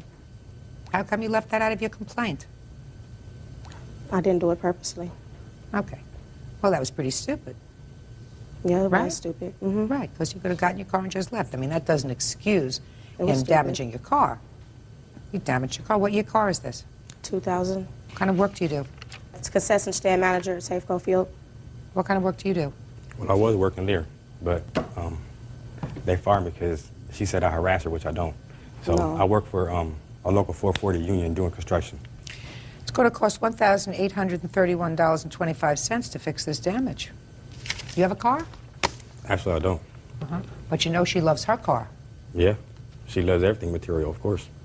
You had no reason, no right to put your hands on her car to trip Yeah, the alarm. that is true.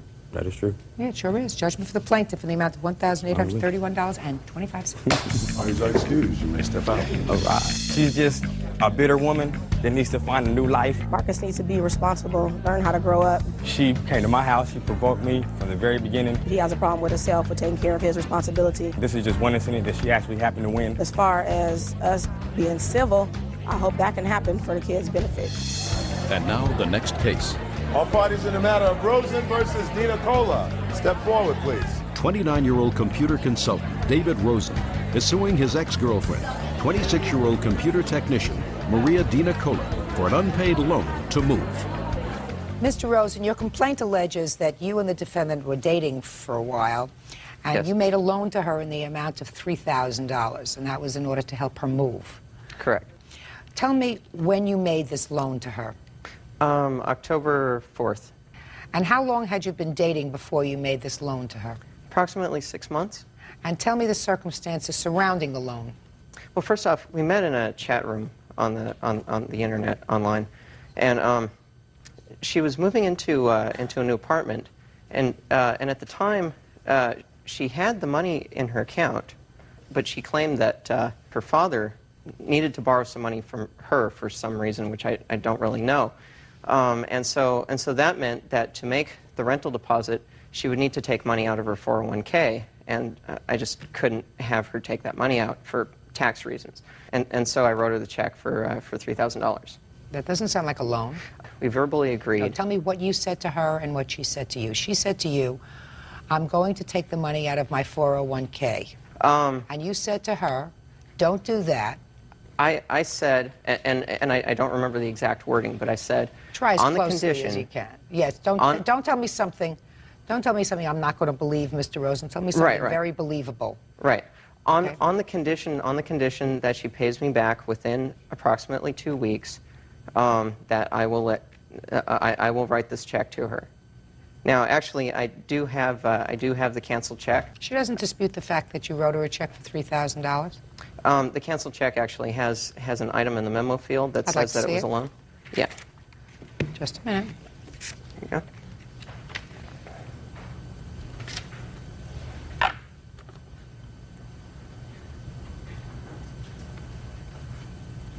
Show her this check, please.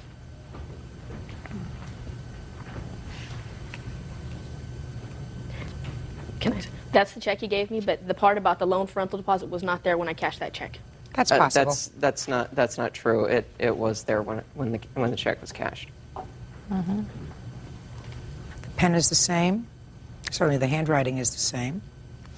Now, you tell me about the circumstances surrounding this $3,000. Mr. Rosen and I were in fact dating, and at the point that I was moving to a house, not an apartment. Not only did he give me this money, he co-signed so that I could move in. He paid for my moving expenses, he got me the truck and helped me move. The reason I moved, I was comfortable where I was. He thought that it was a better idea for me to move because he didn't like my neighbors. He expressed sentiments that were racially biased. He didn't like where I lived. He thought it would be better for me to move. Helped me to move, and like I said, co-signed for me to move in, took care of everything for me. Never was I mentioned this was a loan. After I moved in, he started to get more and more possessive and more trying to tell me what to do, dictating so far as what I should buy at the grocery store. And my witness here saw that he would. But the point I'm trying to make, Judge, that's not true. Mr. Rosen, don't speak to her. The point I'm trying to make is that he gave me this money so that I would do what he wanted, and Just it was a not second. I want you to tell me your version surrounding the money. The money. Okay. There were some things going on in my life, and I did need the money. For what?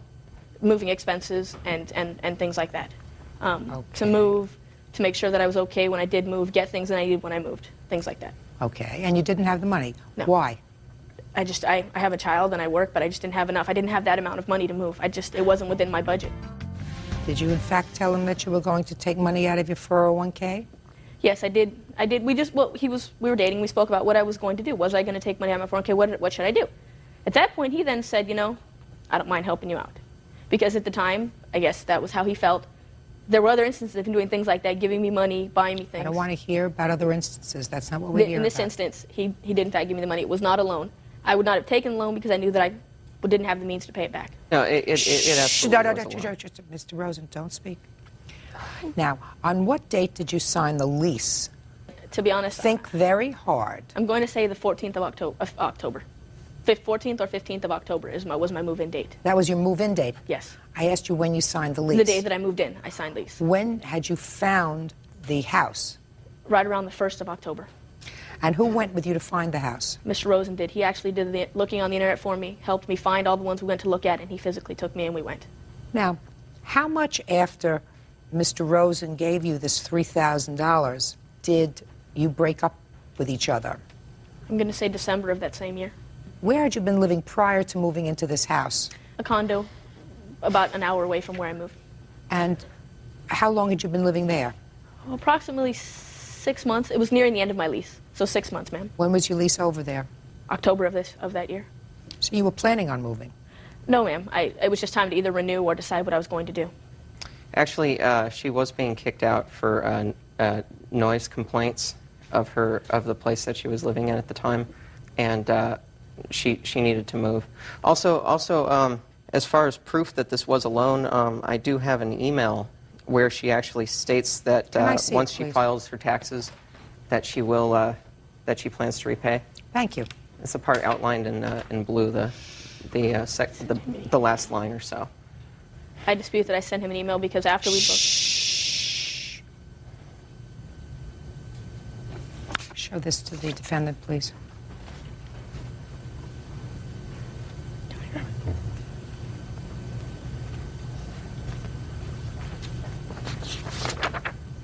Seemed to indicate in that email that you planned on paying him back.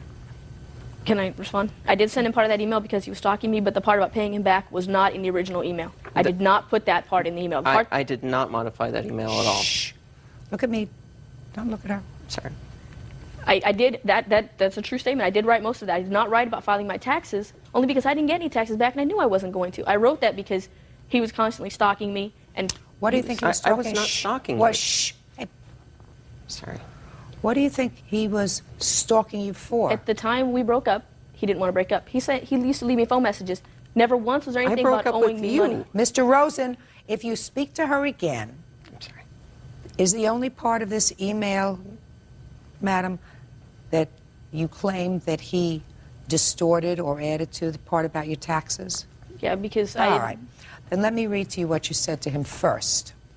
You said, my phone wasn't disconnected Friday because I was home all day and my mom and dad kept calling me and I'd been in the hospital the night before. Okay? You wrote that. Like I said, I will email you next week to let you know when you can get your money. Can I tell you how that was altered? At the time. That has not been altered. Mr. Rosen! I'm sorry, Your Honor. You keep saying it, but you keep forgetting. At the time, he had things in mind that he still has, and what we were supposed to meet to do was exchange those things. There was never any mention of the money. What that did say was that he has my rollerblades, which he still has. He has another pair of rollerblades he bought me while we were dating that he wouldn't give back. That's what that email was about. That's it. Where is your copy of the email? I don't keep emails. I mean, he keeps everything that's ever sent to him. Good. I don't. Let us say that somebody, out of the goodness of their heart, because they feel as if you are strapped and you have a child, says, here, don't take the money out of your 401k. You'll have tremendous tax consequences. It'll be double that amount. Here's $3,000. And within a brief span of 8 weeks, you break up with each other. You say he broke up with you, you say you broke up with him. Then the right thing to do is to pay him back for $3,000. Doesn't that seem right to you? Yes, ma'am. So pay him. Judgment for the plaintiff in the amount of $3,000. Found in the matter of Lopez versus Martinez. Parties have been sworn in, Judge. You may be seated. Folks, have seats. I hope this is a good one. You dated until about 2 years ago and remained friends over the last 2 years. Is that right? Right. According to your complaint, he has some stuff at his house that belongs to you. Right. According to his countersuit, you have some stuff that belongs to him. He also wants to be reimbursed, he says, for harassment, because you've been harassing him, and for lost wages. You'll explain that to me, sir. What stuff do you have at his house? I have like my microwave, my stereo, my mountain bike, my Coca-Cola porcelain doll, an official Coca-Cola shirt. So let's start with the big stuff. Microwave. Do you have a microwave? No, I don't. Did she have a microwave at your house? No, she didn't. I have a receipt. I bought a microwave at... She bought. We bought. No, we didn't. Shh, don't fight with each other. We didn't, Your Honor. I'm sorry. Leonard doesn't like to take any responsibility. Just don't editorialize. Give me a receipt for the microwave, and then I'll find out where it is. People buy things, they live together, they don't get married, they expect to come into court and somebody else to take care of it. When did you buy this? In the latter part of 1999 or 8. Get out of here. What are you giving me a receipt for that talks about something that was purchased 2 days ago? No, that's a receipt. That's price verification. It's not a price verification. Show me the receipt of the microwave you bought 2 years ago. I can't, Your Honor, because all the receipts are in his house. I can't Listen to me, Miss Lopez. You bought the microwave when the two of you were living together? We were Listen to living- me carefully. You bought it when you were living together, is that right? Off and on, yes. We were never living Hush. together. I'm just stating the fact. Don't state anything till I look in your direction. You bought it when you were a couple together. Right. Then you were no longer a couple but remained friends. Right. The microwave stayed in his house for 2 years, is that right? Right. Why are you bothering me about it now? Because I'm paying for it. It's Good. mine. Pay for it. Pay for it. If you bought something in 1998, now it's the year 2001, right? Right. You cannot sleep on a claim. Do you understand? Right. What else is in the house that belongs to you? My Coca-Cola collection.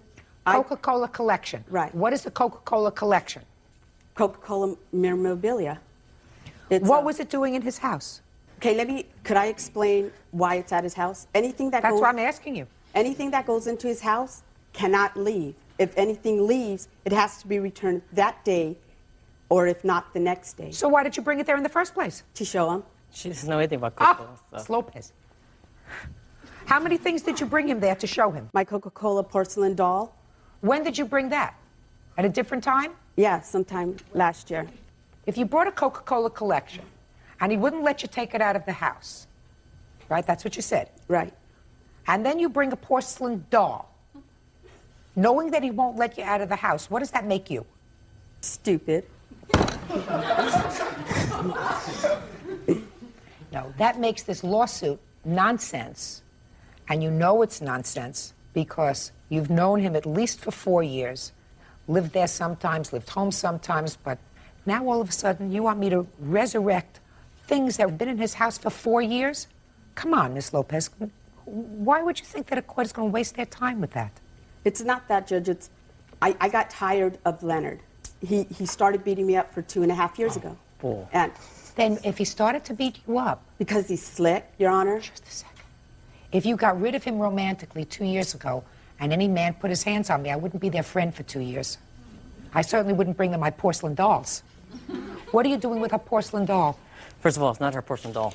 I've been involved in collecting Coca-Cola for many years. In my previous marriage I had, I had a whole kitchen full of Coca-Cola stuff. And listen to me carefully, sir. And don't try to charm me. It will be impossible for you. Do you understand? Absolutely. You've been collecting Coca-Cola memorabilia, right? That's correct. At a time when you were involved in a relationship, she purchased some Coca-Cola memorabilia. As a gift. I didn't ask you that question. That answer required either yes or no. Yes. And she purchased, among other things, a porcelain doll. Is that right? That's the only Coca-Cola thing she purchased. I didn't ask you for anything. What did she say when she put the porcelain doll in the house? Look what I got you. Because, I mean, I had seen this as an advertisement, and she had turned around and told me, you know, she just kept it quiet from there. But then after when she did get it, she in turn had, brought it to me as a gift. Knowing that I collect Coca-Cola stuff, I believe that that's probably true. What else is at the house? My mountain bike. Mountain bike. You don't collect mountain bikes, No, do you? That I don't collect. Where's her mountain bike? Her mountain bike is there. She has ample time to collect it. Just a second. It's there. Yes, it's there. So you have no problem with her picking it up? I've never had a problem with her picking it up. Very good. Mountain bike. She never came by at all. But now she wants a mountain bike. Why? Because of the fact that, I'm dating somebody new. Perfect. But see, I had no problem with just her. a second, but it's a mountain bike. It's there. It's her mountain bike. What Exactly. else? We get on that. My tent. Tent. My tent and sleeping bag. They You mean remind me outdoors? Outdoors. Right. Is that And hers? Is that a there? nice chest. That's there. It's all sitting right there in a pile waiting for her. Sleeping bag. What else? My crystal candle holders. Crystal candle holders. Are they there? I'd have to look for them. Fine. Look for them. But see, I can't be positive though. She might They're have taken there. this stuff. She's at this point. She's sort of stretching it. What else, Miss Lopez? Clothing. What? Clothing. I have pictures of. I'm not bothering with your clothing. Understand that. Whatever clothing you left there, I will have to assume that you don't want anymore. I want them.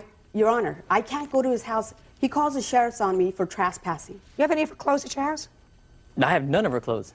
Oh, Leonard, you're such a Just a minute. Do you have any of her clothes I at have your none house? of her clothes. Fine.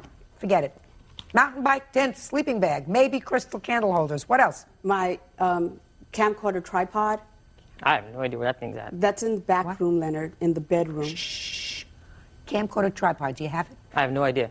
You have no idea. If you have it, you give it to her. What else? Dishes. We were planning on moving in together, Your Honor. Miss Lopez, I want you to forget it.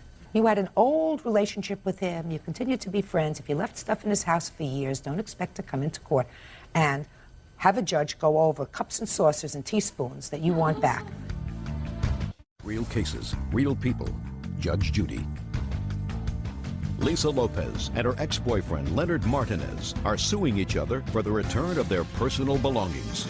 Now, what stuff, Mr. Martinez, do you claim in your countersuit that she has of yours, sir? My Coca-Cola cooler.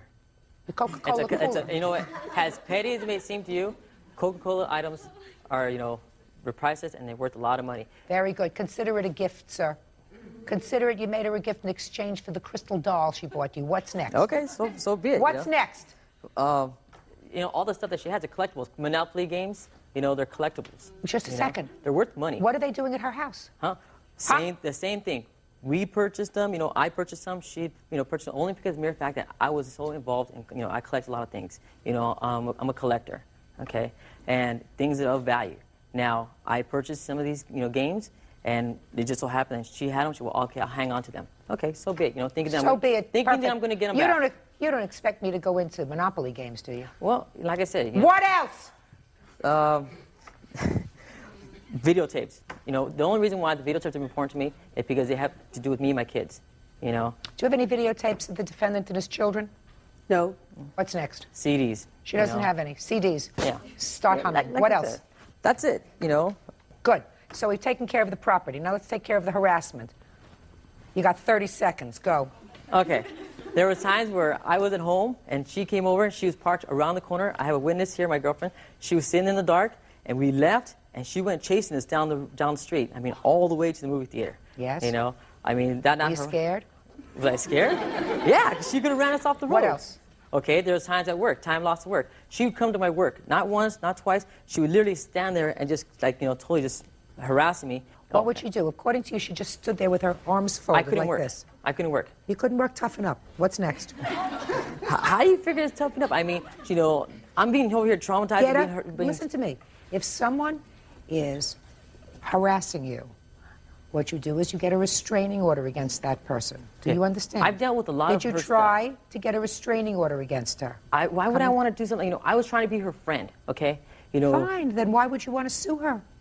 The only reason why I'm doing this, basically, okay, yeah, if I get any money from this, I'm going to use it to get a restraining order. You know, not by choice. It's because, you know, I don't trust her. I don't trust her. I don't trust her family. You know, when she started, we had to change our phone number because of the fact that her brother kept calling us, you know, over and over. She called my mom's house, started harassing my mom. Call the police. Get a restraining order. Do you understand? I understand. Money won't make you feel any better, Mr. Martinez. Miss Lopez, I'm going to prepare an order indicating that you in the company of a marshal may retrieve your mountain bike, your tent, your sleeping bag, and if he has it, your crystal candlestick holders. You can do that within 5 days of today's date. Clear? Clear. Counterclaim is dismissed. That's all. Parties are excused. You may step out. I see him as a freeloader, as a person, altogether. He's a leech. He's no good. She realized she had a good thing. She lost it, and, you know, and now she regrets it. He was no good. Everybody told me, and stupid me didn't listen. And now the next case. All parties on Haas versus Hernandez. Step forward, please. 18-year-old coffee barista Rachel Haas is suing her former roommate, 19-year-old homemaker Patricia Hernandez, for the return of her rent. Patricia is countersuing for property damage and harassment. Miss Haas, according to your complaint, you moved in with the defendant as a roommate. You gave her 2 months' rent in advance, $600. She kicked you out after the first month, or within the first month. You want your $300 back. Yes. She's counterclaiming. She said you destroyed some property in the apartment, and she's counterclaiming for twice as much as your rent, right? Right. All right. Did you have an apartment or a house? It's a house. And you were renting a room? Mm-hmm. Okay. When did you move in? I moved in December 19th. And when did you move out? January 21st was the night that I got kicked out. That's a lie, Your Honor. What day did she leave? She left January 23rd. Is there any report, any police report, anything else that can show me no. the date? No. So it's either the 21st or the 23rd. Did you pay for the entire month of December? When I moved in December, I paid a whole month's rent at the middle of the month. Is that right? No. She moved in November. She lived there for 3 months. That's not correct, ma'am. Did you pay by check or cash? I paid cash. 2 months rent. You have a receipt? No, I don't. I gave it to her in cash because she wanted to get a money order. That doesn't make any difference whether you gave her cash or whether you gave her a check. You get a receipt for rent. Who are you? I'm her father. Step up. Do you remember on what date your daughter moved out of your house? Yes, ma'am. It was near Christmas. I moved her out. And did you move her in someplace? Yes, ma'am. Where did you move her in? Into her house. How did you know it was near Christmas? Because we had given her a TV for Christmas, and I helped move that into her new place. You got a call from your daughter to Yes, come and ma'am. get her? Tell me about that. We attempted to remove her belongings from the home, but the defendant was at work and we couldn't get into the house, so we had to wait for, I think, a period of 24 hours before we were able to get back in and get her stuff moved. Why couldn't you get into the house? My daughter never was given a key to the house. Why is that? I had asked her for a key when I first moved in, and she said that it wasn't necessary because she still didn't have a job, and she was always going to be home. I got off work usually about 3, 4 in the afternoon, and so... Okay. Have a seat, sir. Tell me about your lockout. Well, when I got kicked out, it was 4 o'clock in the morning. I left and went back to my friend's house because he was there with me. And well, tell me about it. What happened? Oh, I came home that night about 4 o'clock in the morning. They locked me out of the house. I was standing outside of the house pounding on both doors, and I woke her up, crawling through the doggy door. And okay, so now you're inside your room. How did you get kicked out? I didn't want to go outside to smoke a cigarette because they were already very mad at me for waking them up coming home so late. And I had smoked a cigarette in my room. After I smoked the cigarette, her boyfriend had came and knocked on the door and said, I can smell the smoke. I said, okay, let's talk about it in the morning, please. You guys are angry at me for waking you up. She went next door and got her mom. Her mom came over, knocked on my door and said, do we need help leaving? She yelled at me and said a lot of things to me and then told me to leave. And you left? Yes. Does your mother live on the same property that you do? No, she lives next door. And Rachel did not say the whole story. She's leaving a lot out. Go ahead. I had rules about what time to be home because I had at the time, a 7-month-old baby. So I told her if she wasn't home before 2, the doors would be locked because there's a bar right around the block, and we had problems with people stealing our stuff. And so Rachel knew that, and she knew the unit was a no-smoking unit, my rule or the landlord's rule. That night, she came home about 4:15 in the morning, broke through the doggy door. We didn't hear any knocking, and we were sleeping in the living room, so we would have heard it. She just went into the doggy door, brought a mail into my home, which was an every night occurrence, woke everyone up. So then she went to her room, and we tried to go back to sleep, and we woke up to her having sex with this male in the house. So we were a little irritated by that. We tried to go back to sleep, and then all of a sudden I smell cigarette smoke. So then I called my mom, and she came over just to have him leave, and Rachel started yelling at my mom, and my mom asked her to go outside and talk to her. So then they talked outside, and Rachel proceeded to yell at my mom, so my mom asked her to leave. Fine. You have to give her back a month's rent. Somebody's living in your place, you're supposed to give them a key. You didn't give her any notice, so you have to give her back a month's rent, period. There's no question in my mind about that. So then I should owe her 8 days of rent because there was only 8 days of the month left. No, I find that she did move in on December 19th. I don't believe you that she was there for 3 months. Her father says, and I believe her father, that she moved in around Christmas time. You've got to give her money back. Now let's talk about these damages you're talking about. Go ahead. There was holes and chips left in the paint and makeup all over the wall.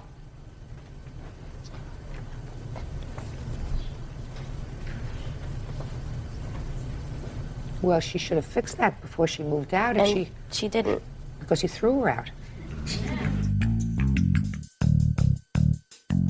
You both made a bad choice. Can I please speak, Your Honor? Sure.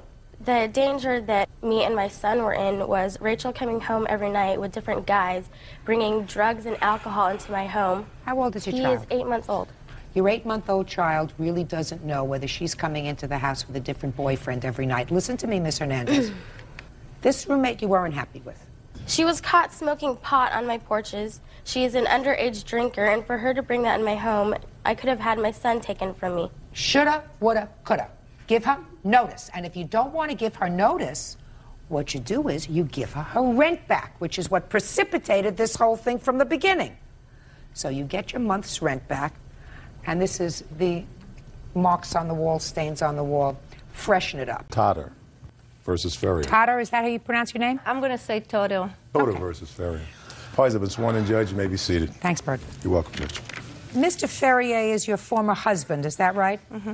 And the co-defendant is his present wife. It is your claim that Mrs. Ferrier called your boss and made some slanderous remarks about you, which caused you a great deal of emotional distress, caused you to have to hire a lawyer, a whole bunch of other things. You want a whole bunch of money from the two of them because you think that they're both responsible. Your former husband and his wife say that you did, in fact, harass both of them, that they've suffered by having to lose wages because work-related absences, and they are counterclaiming. So I want you to tell me, this whole thing started over a $10 check, is that right? Mm-hmm. You have a child together with Mr. Ferrier. Yes. How old is that child? Now he's 12 and a half. And who has custody? We have joint. I had custody, full custody the first 11 years. Is that right? I have custody of him, Your Honor. You have physical custody. We have but joint. It's joint custody. You have But joint she- legal. Shh, just a second. You have joint legal custody, but you have physical custody Yes, of him. Your Honor. Is that by court order? Yes. Okay. So tell me about this check that you got back. I found Well, out that you didn't get back. I found out that I overpaid and overpaid what? On the medical bill. You got a medical bill for your son. Uh-huh. What was the bill for? $63.36. Put the papers down, please. And you paid that bill. Mm-hmm. And then you found out that you had overpaid the bill, according to your complaint. How much did you overpay the bill? $10.69. Your insurance company sent back a check for $10.69. Who did they send the check to? To his address. In whose name was the check? My son. And your son's name is? Shane Ferrier. And what did Shane do with the check? All I know is that they both signed it. My son signed it, and my ex-husband signed it. And that started a problem? I was very upset. I felt like they took something that didn't belong to them. So what did you do? I made a few phone calls. How many is a few? From the house that evening, October 7th, I don't remember how many. More It was than a few. 5? I don't know. Maybe 3. How many phone calls? Your Honor, I can't remember how many phone calls. She called in the middle of the night. We changed our phone 3 times because of the harassment. Well, did that start over this $10? Yes. It's Well, your it wife started- says no. I'm You sorry. say yes. No, it started before. This started 12 years ago. Okay, I'm just talking about this $10 check. So you made some phone calls from the house, Miss Toder, is that right? Yeah, it was a few phone calls.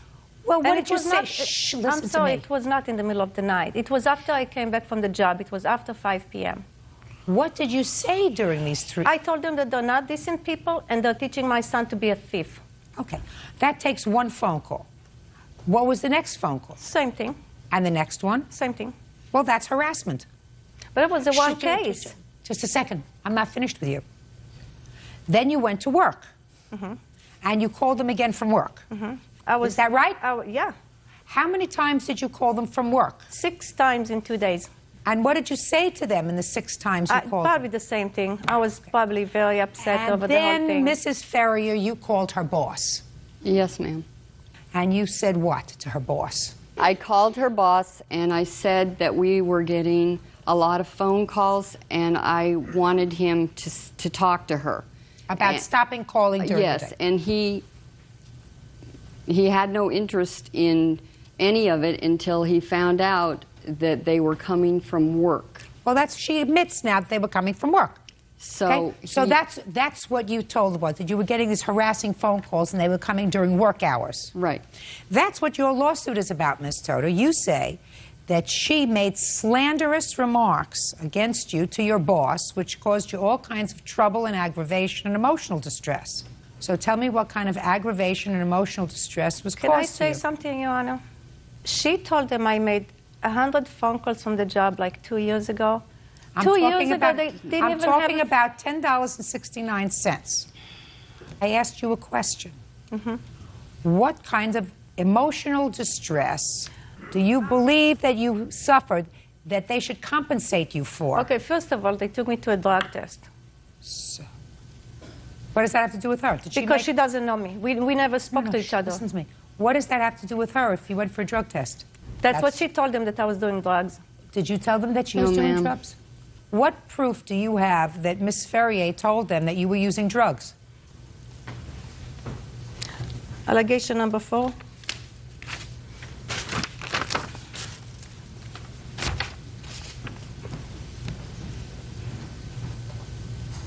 This doesn't say that Mr. or Mrs. Ferrier say that you continue to use marijuana, alcohol to an excess and abuse prescription drugs. It doesn't say that they said this about you. This says that they complained about harassing phone calls. And then another paragraph says it is further alleged that you are continuing to use marijuana, alcohol to excess, and abuse prescription drugs. Did you tell them that? No, The I did not. investigator told me that they did. Well, I don't know. That's hearsay. Did you ever use marijuana? No. Did you ever use alcohol? I drink alcohol, but I don't abuse it. Well, Maybe. And what about prescription drugs? What drugs do you take? I used to take Xanax. And what else do you take? I got something new after this attack started. I'm not sure the name of it. You're not sure of the kind of drug you take? No, it's. That's interesting. I can't pronounce it. Why are you laughing? Just because Your Honor, I can't understand anybody that could take a prescription and not know the name of it. Try to behave yourself. Okay, Your Honor. Good. Judge Judy continues in a moment. The rambling is of somebody who is using or overusing prescription drugs. It says that she's afraid that you're going to be abusive, but please take her son because she can't take care of him because he's out of control and she's going on her honeymoon. Real cases, real people. Judge Judy. Shoshana Toder says ex-husband William Ferrier and his wife Kathy made false allegations to her employer. The Ferriers claim she harassed them over the phone. Okay. And as a result of whatever allegations these were, mostly use of the telephone, what happened? I was just upset, Your Honor. Well, then you shouldn't have done what you did, madam. I understand that. But then why are you here in court? In the heat of the moment, because I had expenses. Well, what does that have to do with court? You made a mistake. You made a mistake by calling, at least according to you, 9 times, all complaining because they cashed a $10.69 check that they received that was made out to your son, who I assume you support. Is that right? No. Well, if you don't support him, then why would you complain anyway if they cashed a $10.69? I'm not supposed to support him yet. Listen to me. You are a parent. You're supposed to support him. He's not in your custody. I understand. If he's not in your custody, then you're supposed to support him. Just because you're a woman doesn't mean that you're off the hook. If you were a man standing over here and saying, I'm not supposed to support him yet, what does that mean? You're the parent. Did you pay support when the child lived with her? Yes. How much? He's a deadbeat, by the way. How much? $500 a month, Your Honor, the maximum amount. She asked for $1,100, and the judge told her no. I don't ask. Did I ask you to editorialize for me, sir? No, you didn't. Good. So, and you pay, I don't care how much you paid. If you didn't pay $500, you paid $300, you paid $300, you paid $200. You pay nothing. So if you pay nothing, and if you're just angry that your son went to live with his father. No, I'm really not angry, Your Honor. Then you shouldn't have been angry over a $10.69 check. Your Honor, I'm not angry about him because I know my ex-husband wanted it, and my son came to me and told me, Mom, I was with you for 11 years, now I want to be with Dad. So I said, okay. I was going to fight for him, but when he told me that, I said, okay, go to your dad and be happy. But she's not happy about that. She doesn't want to raise a 7th kid. Listen to me, madam. I don't know why you came to court. You did the wrong thing, causing you to have expenses, then you have to pay for them. If you wanted to call up and speak to your ex-husband once and say, listen, I understand that you got this check for $10.69. That check really belonged to me because I paid... I can't communicate with him, Your Honor. Hey, I'm speaking to you. You called 9 times. You were harassing them. I said if you called once and said it, that was one thing. That's not what you told me. He hung up on me. I can't talk to him. Ever since they got married... Then that means he didn't want to talk to you. Well, that doesn't help my kid. Then write him a letter. What good does it do to you for you to harass him on the telephone? That was not meant as harassment. Well, I'm telling you, it's harassment. So you have no case. Now, let's turn to you. Your Honor, what I've gone through, I have had more temporary restraining orders filed by Mrs. Toder, or Miss Toder, my former ex-wife, or my ex-wife. And she has taken me to court, and when we were in front of the judge in Las Vegas, she didn't show up for the temporary restraining order. Twice she didn't. Or no, the first time she showed up... This is the restraining orders that she took out against you. She's using the court as a form of harassment, and she's been doing it to me for a long time. Speak. What happened is when she took me in front of the judge said, well, do you want to continue? Do you feel he's... Hearsay. What the judge said to you was hearsay unless you have a document from the court. I do. Let me see. I have a document. Good. Let me see it. Not for the first one. I have one for the second one that she never showed up for. Okay? And she said she was on her honeymoon. And that's what I'm talking about. Here she even writes, is this it here? She writes in here that I'm going to be on my honeymoon, so I can't even make it to the court hearing. I believe it's this one here. So what do you want me to do? Well, I'm just saying, this is what I'd like her to be able to stop using the court as a form of harassment, because she's had me in court so many times, and I always feel like I'm the defendant and that I have to defend myself. Well, you I'm are the tired defendant of being now, in front sir. of courts. I didn't even want to be here today, even though you're a fine person, but this is not where I want to spend my time in court. I absolutely got it. Was she granted a temporary restraining order as a result of this application? No, Your Honor, she wasn't. She was not. She was denied. Of course she was. Of course she was, because there is no basis for it in her application. There's no basis for her to get a temporary restraining order based upon what she alleges here. And the rambling is of somebody who is using or overusing prescription drugs. Go ahead. Your Honor, that's what I'm saying, that she's using the court as a form of harassment. Okay, there is absolutely no basis for her to get an order of protection based upon what she writes in here. It's a lot of garbage. It says that she's afraid that you're going to be abusive, but she wants you to take her son because she can't take care of him because he's out of control, and she's going on her honeymoon. Yeah.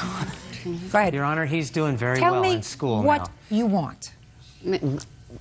We want the court, her not to be able to use the court to drag me through. Mr. Ferrier, all too often people abuse the system, and they take time away from cases that need court time because they got their own personal shtick that they want to take care of. Now, your ex-wife came here to court, and if it wasn't this court, it would have been someplace else, because she was complaining that she had expenses and embarrassment as a result of your wife calling her boss. She caused the problem. She harassed you.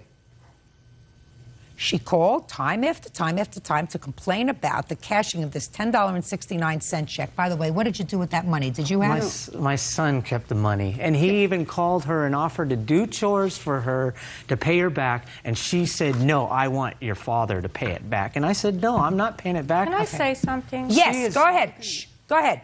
Okay, on May 14, I had a chat with him for the first time in a year. And all I want is really to communicate with him, you know, regarding our son. But ever since he got married, I don't feel that I can. He either hangs up on me, she hangs up on me, or whatever. And I asked him about contacting my job, and I said, Sean, why did you contact my job? And he said to me, I had nothing to do with it. And I said, Sean, your name is on it. And he said, I had to keep my wife happy. I think that's a lame excuse to keep the wife happy, so. You did the wrong thing. Stop blaming everybody else. You had no right to call their home 3 times. I guarantee it was a lot more. You have the tape? We have tapes of what she said, Your Honor. Well, let me hear them. Let me hear them. I'm not denying it, that I made these phone calls. They're a little nastier than what you said. You're nasty, Sean. I don't slander you. I can't hear it. Can you bring it up here, please? He's very cute. I never denied I made these phone calls. Well, they get real nice. Could you please be quiet? Yes, Your Honor.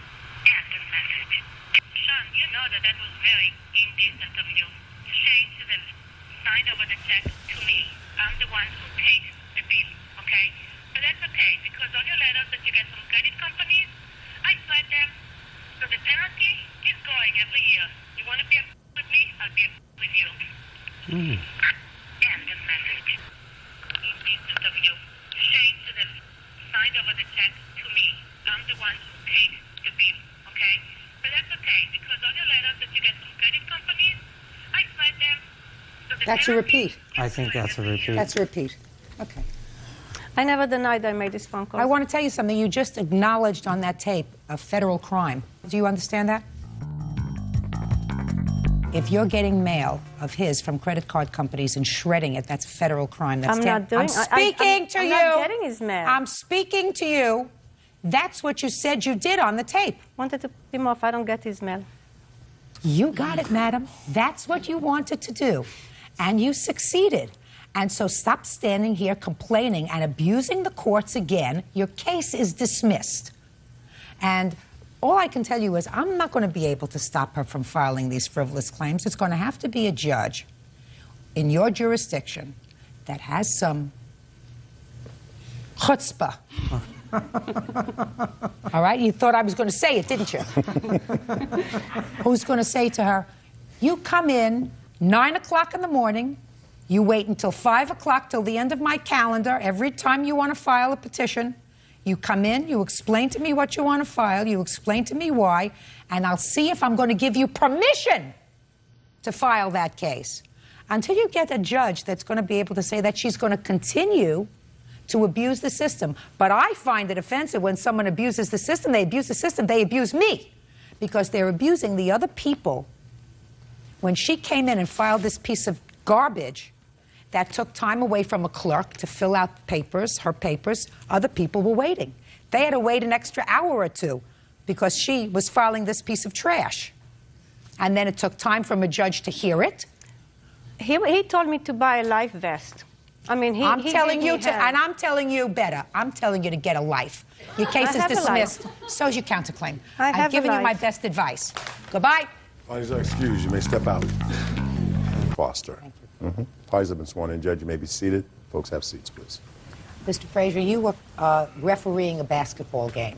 The defendant was the coach of one of the teams. Yes, it was. And it is your claim that the defendant, after the game, assaulted you. Yes, he did. Had you known him before this particular game? Well, he's actually also a referee, and we had worked together prior to that, but we know each other cordially. When did this happen, sir? March 13th. And what kind of basketball game was it? This was a Boys and Girls Club, 14-year-old, I believe, 14-year-old basketball game. Was it in the evening? Yes. Tell me what happened. What happened basically is during the course of the game was evenly matched. During the course of the game, two kids had gotten into an altercation. They weren't fighting, they just basically had nudged each other after the whistle. At that point in time, I ran to the two children to break up whatever might have happened between the two kids. Shortly thereafter, as soon as I broke the two kids up, I looked up. Mr. Foster had run onto the court. The rules clearly state, and I have a rule book here to verify that the coach is not allowed to run onto the court. Okay? The two kids were not fighting. I broke up the situation between the two children, and when I realized Mr. Foster was on the court, I motioned for him to go back to his seat and sit down. Did he do that? He did it. He complied. But regardless of that, the rule clearly stipulates, and I could not deviate from what is the rule. Don't tell me. The rules state that he's not allowed to come out on the court. No, under no uncertain terms, unless a player is injured, unless I beckon him onto the court. I did not beckon him onto the court. No one was injured. It was a fight about to happen, which did not happen. I got you. So he came on the court. He's not allowed to do that under the rules. You motioned him to go back. He went back. He went back. But then you did what? I gave him a technical foul. Now, tell me what a technical foul is. A technical foul is a team foul on a coach. Technical foul is 2 shots for the other team and the ball, okay? Okay, so that means that the other team, got an advantage. his adversary, got an advantage. Exactly. Okay, and did they win the game? Yes, they did. Okay. Not as a result of the technical foul. Okay, but whatever, whether they did or they ended up winning the game. They won the game. So after the game, what happened? After the game, I went to my partner, the guy I work with, and shook his hand and said, great game. He acknowledged and said, good game. I bent over to pick up my jacket. When I reached over to pick up my jacket, I saw Coach Foster come from his side of the bench to my side. I just assumed he was coming to say good game or whatever. He came over, and I had my jacket in one hand, and I was extending the other hand to say good game. I had my jacket on, and he punched me. Where did he punch you? In left side of my face, right around the orbital area of my eye. Blood. Did he say anything? Didn't say a word, didn't argue with me during the game, did not argue with me after the game, did not argue prior to striking me. He never said a word. It was a sucker punch. It was a mugging, a back alley mugging, because I had no idea that this man was angry. His facial expression, his body, never gestured to me like he was angry. Were there other children still there? All around, everybody, in front of kids. It was just, That's what I wanted. It was a disgrace to do this in front of kids. What kind of injury did you sustain? After I was hit, blood just flew everywhere. My eye swelled really quick. As soon as he hit me, I looked at him, I said, well, I was just about to shake your hand. I couldn't believe you did this, I have pictures here to prove just how bad it was. I'd like Pictures to see were them. taken the next day. Actually, that night, I believe. I had to go to the emergency room. My insurance covered my emergency room, but the next day, I didn't have any idea, but the next day I had half of a contact lens broken, stuck in the top of my eye. I didn't even realize my eye was so swollen that I had to reach in and pull it out. I went to the eye doctor the next day, and the eye doctor told me to come in there. He would examine it while it's swollen. He wants me to come back. Do you have any receipts or bills Yeah, I do. from the emergency room treatment? I'd like to see. The eye doctor wants me to come back. He wants to make sure that he examines this a couple more times because this is a latent injury. This injury could detach retina, the orbital bone around All right, my eye. Mr. Foster, let me hear your version of the events, please, sir. Yes, Your Honor. It was a 14-year-old basketball game. I knew how important this game was to me, so I went to both refs to let them know that this is the playoff game, and whoever loses, they eliminated from the playoff. Their season is over. So I wanted a fair game, and because of previous games that I coached, they called a game against me. Do you do this for the enjoyment of it, or do you get Yes, paid as the coach? I love refereeing as well as coaching. Do you get paid as the coach? No, ma'am, it's volunteer. Okay. So you went to all the refs and you said this is an important game to me. Right, because Your Honor, he really emphasized to me. Because the kids have put a lot of time and you know. I'm sure both teams put in a lot of time. Right, and so I wanted to make sure we had a good game, you know. Well, during the course of the game, Mr. Frazier, in my opinion, he was calling a bad game. But I played through it because I knew I had a talented team and that we can overcome this because we have beat the team before. Your Honor, he also... I don't want you to interrupt. He didn't interrupt you. Okay. So as the game went on, it began to become aggressive. And the kids were starting to push and shove, and wasn't no fouls being called. So what had happened was, I think it was in the fourth quarter with approximately 3 minutes left in the game, the kids got into an altercation. They started pushing each other. And I was looking for the ref. Whether one ref had made a call, he called a foul on the other team. And then I was looking for the other ref. He was interacting with the parents on the sideline. So I just ran onto the court to break the fight up. It was a fight? Shh. I said don't interrupt. Go ahead. It wasn't a physical fight. The guy was on the ground. He elbowed my guy in the groin. My guy kneed him in the back. The guy on the ground, he jumped up and got in the guy's face. So I was like, hey, man, they about to fight. My instinct just ran on the court to break it up before it escalated. Well, I grabbed the guy from the other team. I escorted him to his bench, and I was explaining to him that this was too big of a game for that. I said, man, you need to just calm down, man, get yourself together before you get thrown out of the game. So I pat him on his back, walked him to his bench. I went and got my guy and did the same thing. I even went to take my guy out of the game so that he can calm down. After that, Mr. Frazier, he turned to me and said, I have to call a tech on you for leaving the floor. I was like, hey, man, I went to break up 2 kids from fighting. He like, but you came onto the court. Clearly, Your Honor, that is the rule. But I thought that was the rule. When kids act in unsportsmanlike conduct, that they should also be assessed a tech. If they would have gotten a tech, it would have resulted into no free throws made. The ball would have went to the alternating possession arrow. Whatever, don't complicate me with the rules of basketball. Okay, it would have went to the alternating possession arrow. Listen to me. I understand basically that if he hadn't called a technical foul just on you... Or me. Try receiving. Okay. If he hadn't called a technical foul just on you, but had called one on the other team too, it would have washed away both of them. Right. Is that right? Right, That's exactly, right. Your Honor. But he didn't. Right. Real cases, real people. Judge Judy. Basketball referee Otis Frazier says team coach Darius Foster sucker punched him after a game. Darius says he thought Otis was going to hit him first. Okay, so now you've got a technical foul because you ran out on the court and the game is over and your team loses. Right. Pick it up from there. Okay. My team lost by the margin of the tech. I was very angry on it. Although I didn't say anything to Mr. Frazier or nobody else, I was upset because I knew that I didn't know he was angry. I knew that our season was over. I was putting my balls in the bag, and Mr. Frazier was coming through the score table. So he was walking to me as if he wanted to shake my hand or whatever.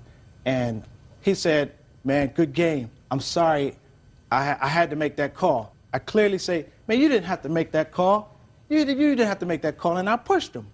I was angry, I was frustrated, so I pushed him out of frustration. He backed up, took his jacket, and set it down. Then he turned to me as if he was going to retaliate from the push. And I don't know, later he said that he was coming to shake my hand. Don't tell me what he later said. Okay, I'm sorry, Your Honor. His hand came out to me, and I didn't know if he was coming as he wanted to shake my hand again, or was he retaliating. So you punched him? Yeah, I protected myself, Your Honor. You did not. You acted in a very unsportsmanlike fashion, sir. You did not protect yourself. You used your hands first in a very unsportsmanlike way in front of other children, causing injury. Who are you? I'm his wife. I'm his witness. You're his witness to what? To the whole situation. He told me exactly his version of what happened. If I believe him, he's wrong. If I believe him, he's 150% wrong. He put his hands on somebody else in anger.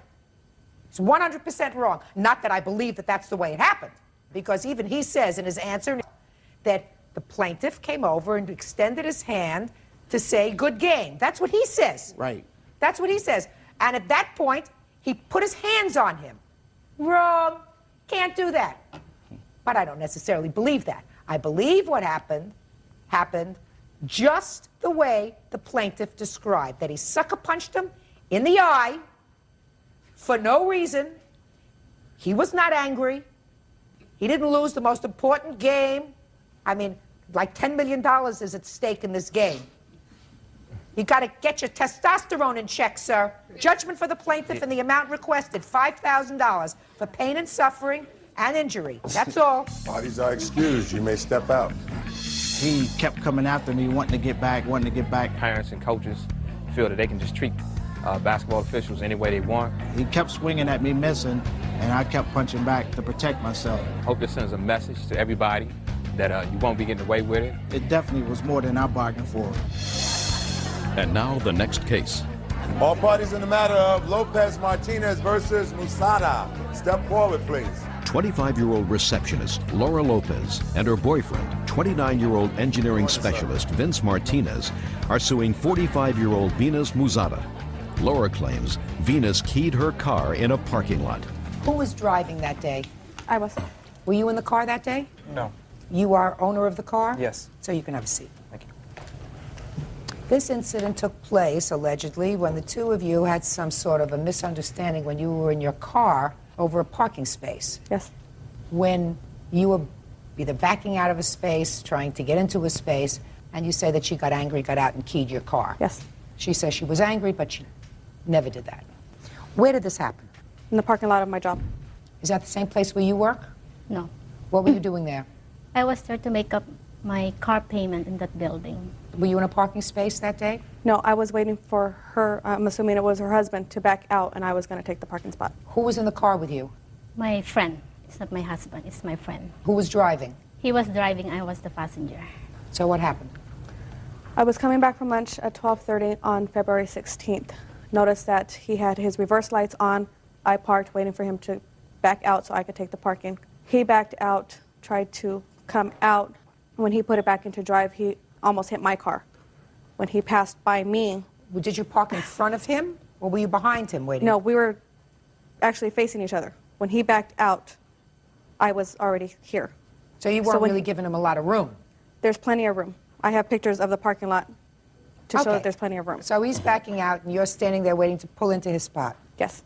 Go ahead. Puts it in drive, almost hits my car, pulls up, passes me. On the verge of passing me, we exchanged words. What kind of words? I called him an effing. Judge Judy continues in a moment. Go ahead. He passed me. I parked, got out of the car, got all my stuff, started walking out. They came in reverse. Her window was down. She asked me, what did I say? I said, you heard me. She said I was a stupid. I said, fine, kept on going. I thought they were leaving. They put the car back in drive. They drove away. When I turned around, I noticed that their car had turned. I went into my building, dropped off my purse, came back out to have a cigarette, noticed that they had turned around again, doing like a figure 8, parked directly behind my car, now blocking my car in. I went to the stairs, and I have pictures of the stairs to show where I was at, noticed her get out of her car with her keys, went from the gas tank of the driver's side all the way up to the front fender. I stepped down to see who it was, what she was doing, just to make sure. When I stepped down, I noticed that she was now turning around with the keys back into her pocket, got back into the car. I went to the back of the car, got the license plate, the make, the model, went back in and called the police. Okay, now I'll hear you. Okay, we were at this building. I'm making my payment for my car payment. We didn't took long to back up the parking space because we were talking about where to eat lunch. Okay. And then when my friend backed up already, she was cursing to us. So she did say bad words. And then I told my friend to back up. So she parked already on that space. And then I asked her, what did you say? And then I called her names because she called names too. Was she in her car at the time? And you were in the car? I was in the car, and then she went out already from her car. She was going in towards the building? Yeah. Go ahead. And then we left already after that. You left? Yeah. You just pulled right out of the parking lot? And then after a week, detective called me, went to my old apartment. I was there at the time visiting my sister. I'm not interested in visiting your sister. You got contacted by the police. So And it's then- your story that you backed up, you asked her what she said, you may have said a bad word to her, and then you just left, and she walked into her building. Is that right? Yeah. I don't know, where did she go? I don't know. How would I know? I don't know when she would have had time to write down my license plate number. You think she wrote down your license plate number when she was driving her car and she was pulling into the space? You think she wrote down your license plate number for any reason then? I don't have And then any you got out idea. of the car, listen to me, then you say she got out of her car and just walked past you and walked right into her building, right? And then you just drove away, Yeah. right? Then you did. just drove away. So let us assume, madam, that nothing happened to her car. When do you think she would have written down your license plate number and the make and model of your car? I don't know, maybe if she was still standing there and then... How could she be still standing there? You just told me you pulled out of the parking lot and left. Isn't that what you just told me? Yes. Boom. There is no way, Ms. Lopez, that you would have taken down a license plate number and the make and model of the car and called it into the police unless her car had still been in the parking lot at the time she said she drove off, right?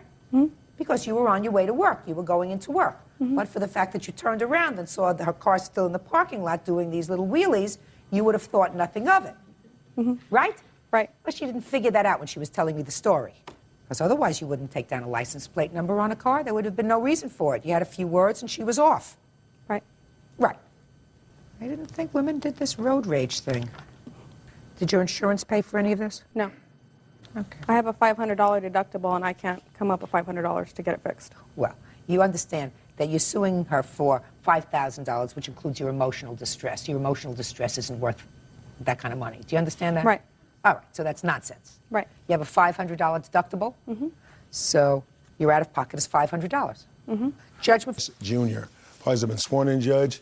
You may be seated. Ma'am, have a seat, please. Miss Wynn, you and the defendant have a child together. You are no longer a couple, but it is your claim that while you were a couple, Mr. Harris found himself in the unfortunate position of being incarcerated. You bailed him out with a promise that he would pay you back. He paid some back, the bail money, but he still owes you some of that money. He stopped paying you as soon as you separated. And then you claim that he has not been able to handle the separation appropriately and has vandalized your car on 2 occasions. You want him to pay for the windows and the damage to the car. Mr. Harris, while he acknowledges that you did in fact bail him out of prison, you told him that it was a gift, that he need not pay you back, and that he has no clue as to what you're talking about with regard to the vandalizing of your cars, and the police lacked sufficient evidence to charge him, therefore he is not guilty. Is that right, Mr. Harris? Somewhat, to a certain extent.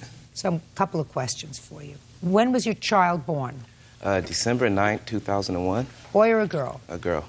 Do you visit with the child? I have 57% custody over her 43%. Okay. So she spends a great deal of time with you. Correct. I think she's just jealous of me and my daughter's bond because... Listen to me. Not Montel.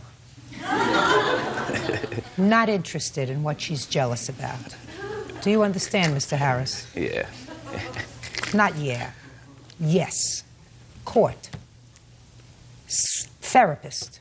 I am not a therapist. I don't like people well enough to be a therapist. So you have your daughter 57% 57% of the time. And I recently had to call CPS on Miss Wynn because Listen to my me. daughter comes up Listen with to me. marks I'm on her not eyes speak- last week. So You're I not had to call listening to me. CPS again. You think that anybody's listening to you? I'm not listening to a word you're saying. When I start to speak, you stop. We understand that? See. Now, what were you incarcerated for that required you being bailed out of jail, Mr. Harris? I was driving Mrs. Wynn's car and I got pulled over. And in Mrs. Wynn's car, they found some drugs. But later, it was a misunderstanding. They had to dismiss the case. Mr. Harris, you want me to believe you, don't you? You can look in the court documents. No, you want me to believe you, don't you? I asked you what you were incarcerated for. And I told you. you. The answer is drugs. Correct. Okay. Now, is this the first time you were arrested for drugs? No, in my prior days, I used to get down a little Just jiggy. the answer is no. I used to get down like Jay-Z. Just the answer is no. You don't want to appear foolish. Mr. Harris, I can guarantee you, sir, don't be a smart aleck with me because I can make you look very, very foolish. I just want to be reasonable and fair with you. I've read the documents you gave me. I've listened to you. Why don't you just try to help yourself by not being a wise guy? Try to help yourself if you can. I don't find you attractive. Ditto to you. Okay, good. Well, that's good. Then why don't you just view me as somebody who has the limited responsibility today, Mr. Harris, of making a decision based on the evidence as to whether you owe her for bail money and whether you vandalized her car. My daughter has nothing to do with that. Right now, Mr. Harris. My daughter's totally irrelevant. Your daughter in this particular court. In this particular court, your daughter's situation is irrelevant. The only thing that's relevant here, Mr. Harris, are two things. Whether you owe her for bail and whether you vandalized her cars. Correct. That's it. Correct. Good. Now, how much was your bail? 30, I don't know. You have to ask her if she did it. How much was his bail? Well, see, I went to court for him. How much was his bail? $75,000. And how much did you post? First, we posted 23, and then I posted personally 3,200. All I want to know is you personally. 3,200. You have proof of that? Yes, I do. I'd like to see it, please.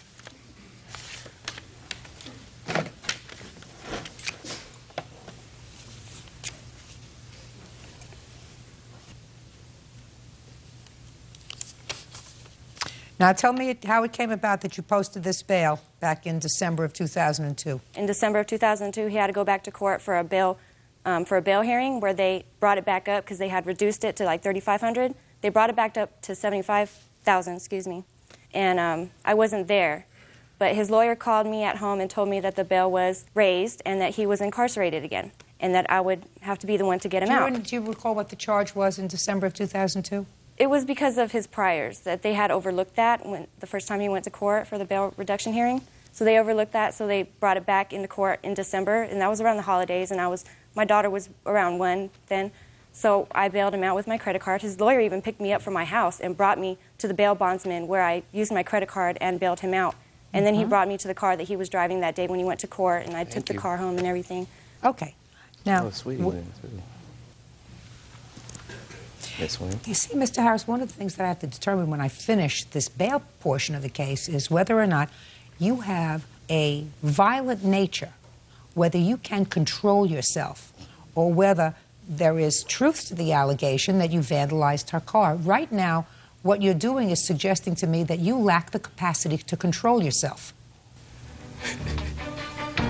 So far, I don't hear, madam, that you made an arrangement with Mr. Harris for this bail to be a loan. Okay, even though it was always understood that he was going to pay me back. It may have been understood. Understood isn't a contract. Okay, yeah. Understood means that you understood it. But when his lawyer called you, his lawyer cannot make a contract with you. His lawyer? Only he can make a contract with you. He did. Well, then let me hear. Here's a tape record. I recorded one of our conversations. Where's the money you owe me? Where's the money you owe me for your bail bond? I'm gonna pretty much need it because you're gonna throw me in jail. I might as well keep it, right? You know what? You told me you would pay me for your stinking bail bond. Okay, Cheryl, I know you for a fact, and that's not you. You know what? You told me you would pay me back. I will pay you back, and I told you that. I'm not gonna pay for your bail bond. I'm never gonna pay for your again. I paid for your for 2 years. I didn't say that. Did I say that, baby? anything else there about the bail?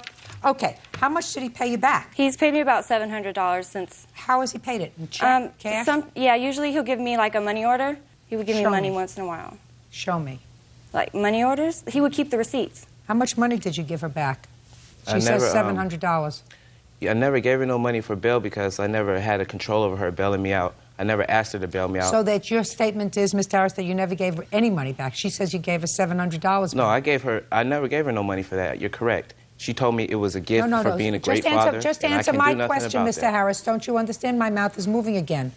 So what you're saying is you gave her back no money towards the $3,200 in bail. Is that what you're saying? Yes. Good. Good. Then you owe her $3,200 because that's what you said.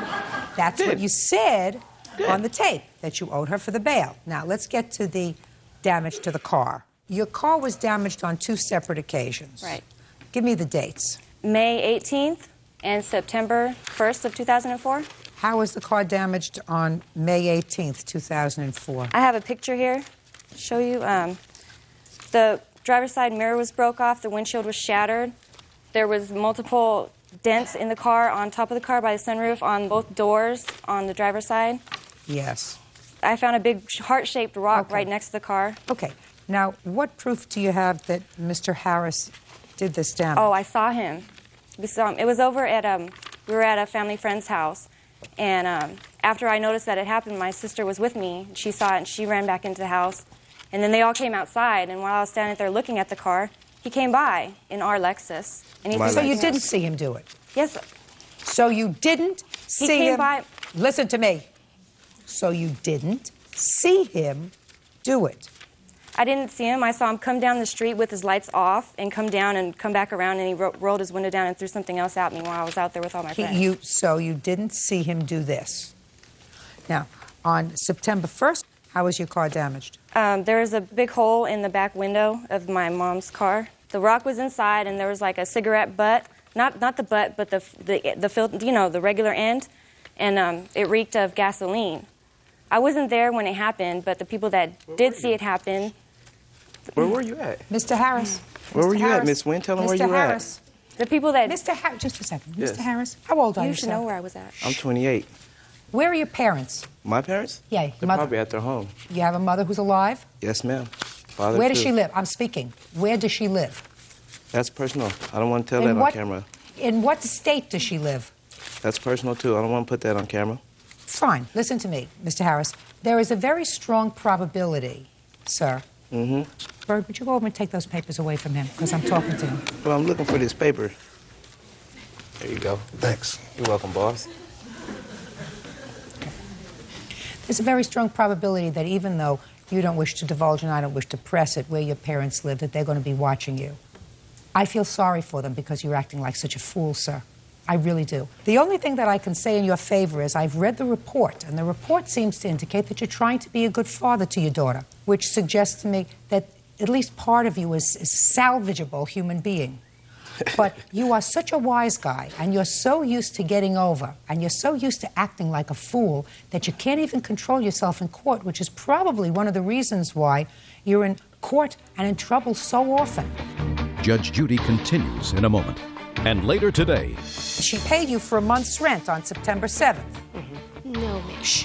Listen to me. So far, you're losing. You have to listen. Listen. Open up your ears. Put on your listening ears, okay? Real cases, real people. Judge Judy. Cheryl Wynn claims ex-boyfriend Arthur Harris Jr. owes for bail money after he was arrested for the possession of drugs. Cheryl also claims Arthur vandalized her car on 2 separate occasions.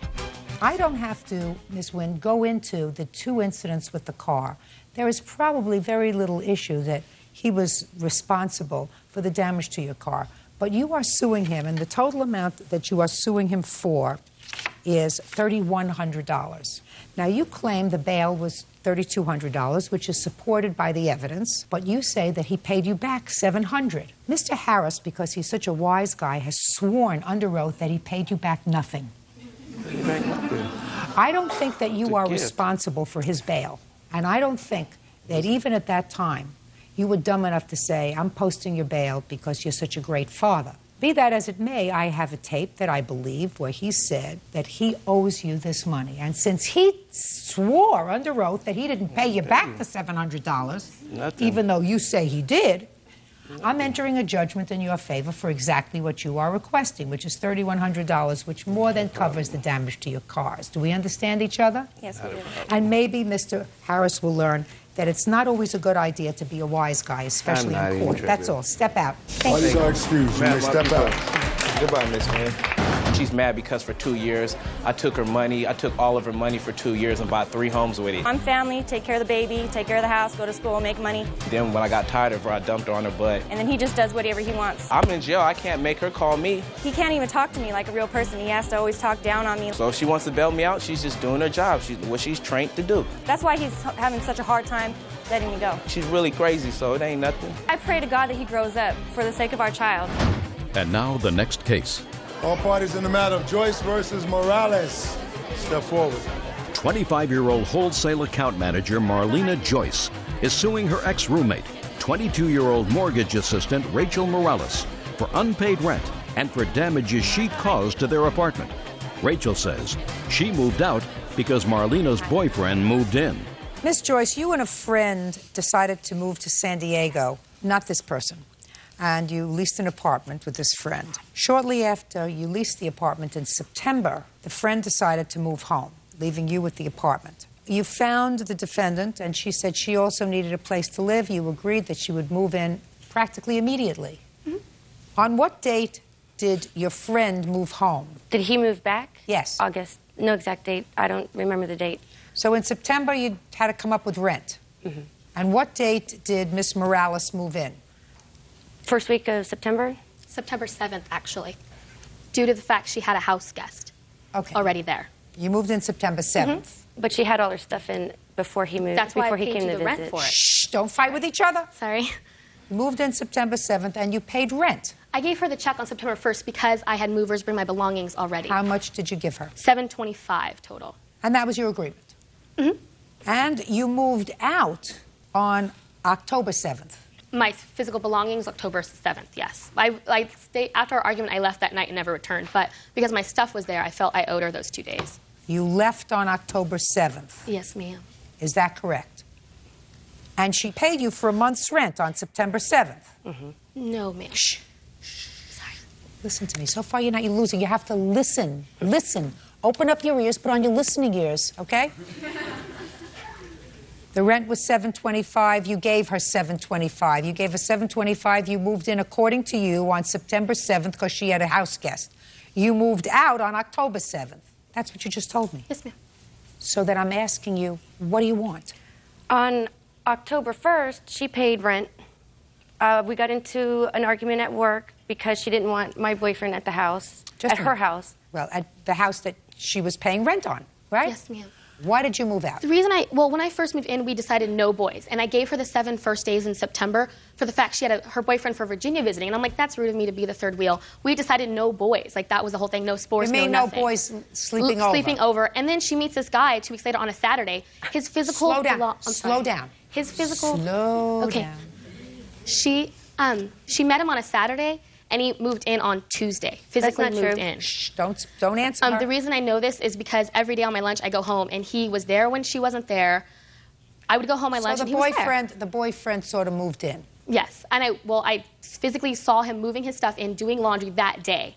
And I'm like, Okay. yeah. Now, was the argument that you had with her, Miss Joyce, over the boyfriend?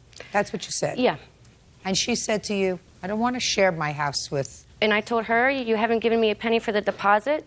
Your name is not on the lease. Until I see anything for the deposit, this is not your house. You're Okay, staying... all right, got it, Miss Joyce, I got it. Now, I'm asking you, Miss Joyce, she was there for a month. She paid you for a month. What are you suing her for?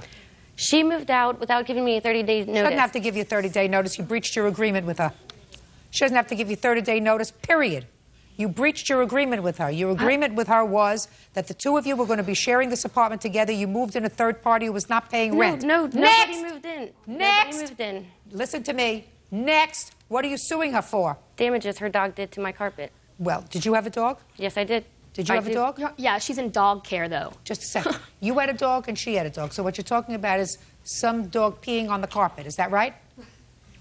You have scientific proof to establish to my satisfaction, Miss Joyce, that it was her dog and not your dog? We both know it was her dog. Well, she doesn't know that. I know. She knows. She would have me run inside before guys would come to the house to clean up her dog's poop. So when she brought the guy inside, the house would be clean. My dog stays in a cage, and he has his puppy pads. Miss Joyce, grow up. It didn't work out. You did the wrong thing. You don't bring a third person into the house and say to your roommate, suck it up.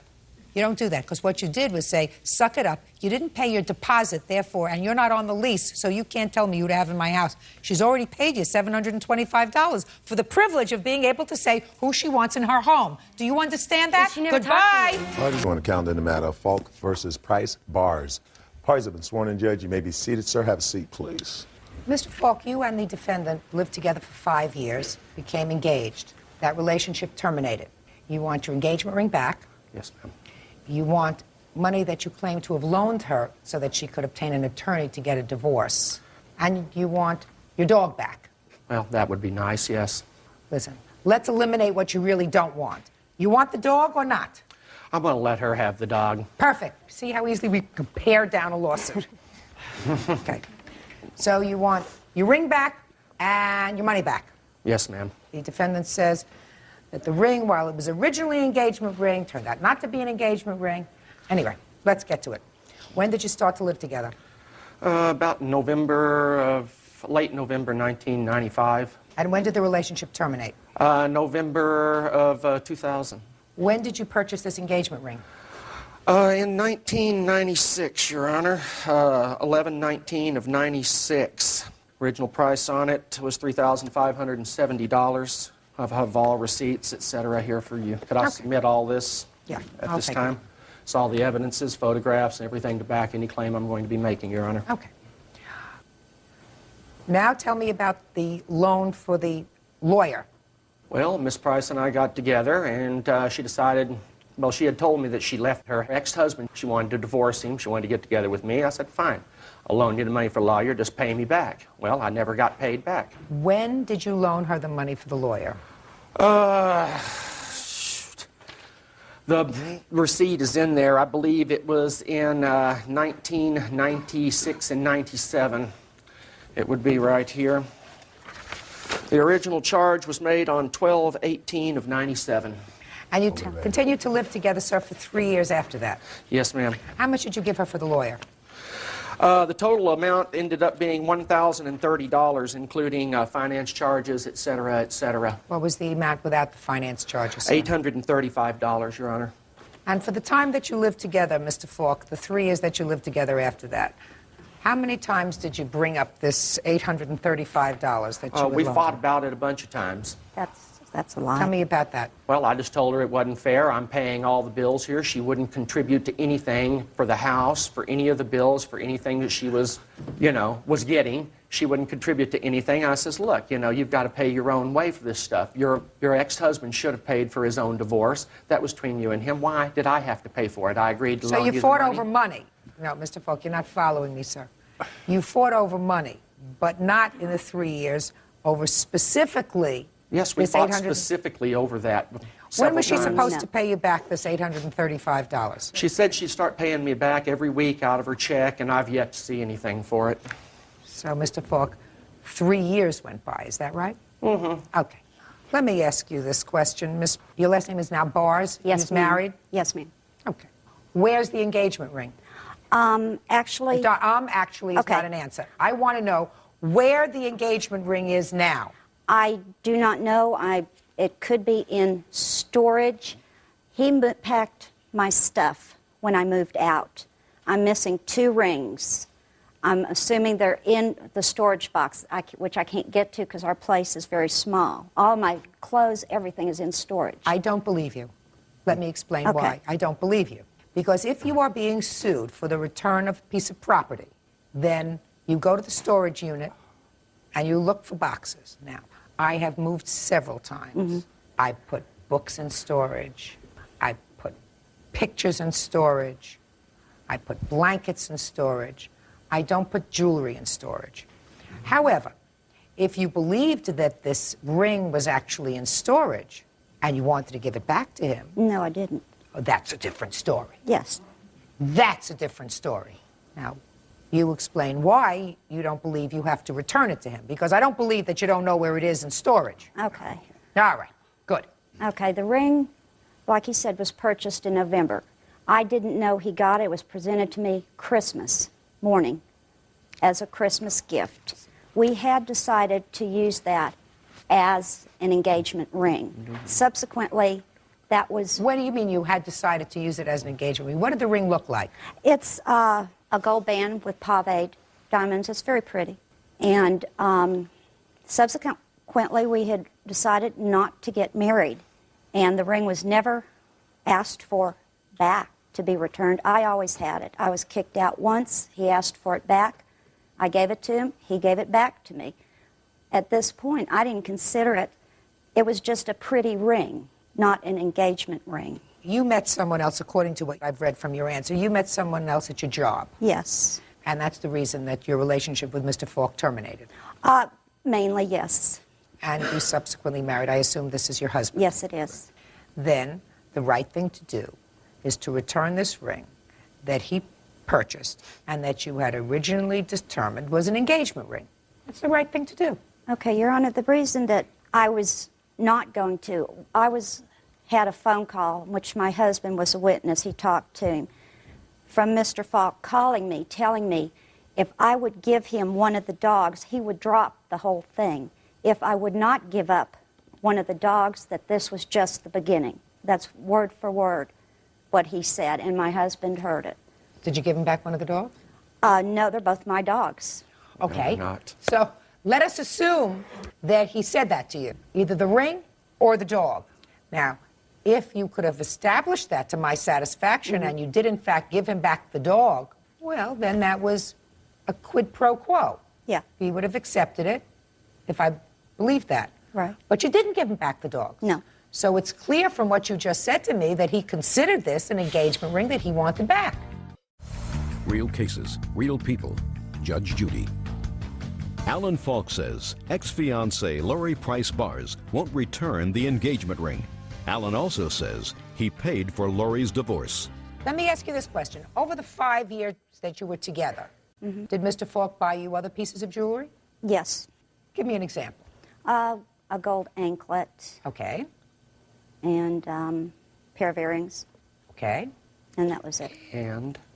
What else? What else, Mr. Falk? Tennis bracelets, a diamond necklace. There were 2 sets of earrings. No, there weren't. I don't know where else. I've got the receipts for all of it. Mr. Falk. I have receipts for all of it, ma'am. You Furthermore, may I interject one thing? She said she had no knowledge of the ring. I'd like to let it known right now, she picked out the ring at Zales Jewelers at Meadows Mall in Las Vegas, Nevada. She picked out the ring. No, I picked it out. I didn't know he bought it until I got it Christmas You morning. knew we bought it because I made an $800 down payment on it. Mr. Falk, don't speak to her, sir. I'm sorry. Ms. Bars, what he hasn't done is he hasn't asked for any of this other jewelry back. Did you give him the other jewelry back? No. Because those, he understands, were gifts. Right. But this ring that he purchased, that you acknowledge was at some point, may have been presented to you at Christmas time, but at that time, you decided to get married. That was the intention when he gave you the ring. Right. According to my logic, an engagement ring is given in contemplation of marriage. If the marriage does not take place, the eventuality of the contract is not realized, and the ring goes back to the person who gave it. Okay, even with him kicking me out several times and never asking for it back? But you came back. Well, he didn't know I was going to. But you came Yeah, back. okay, gotcha. Lovers have quarrels. That's what happens. And the right thing to do is to return the ring to him. So I'm going to ask you one more time. Do you have the ring?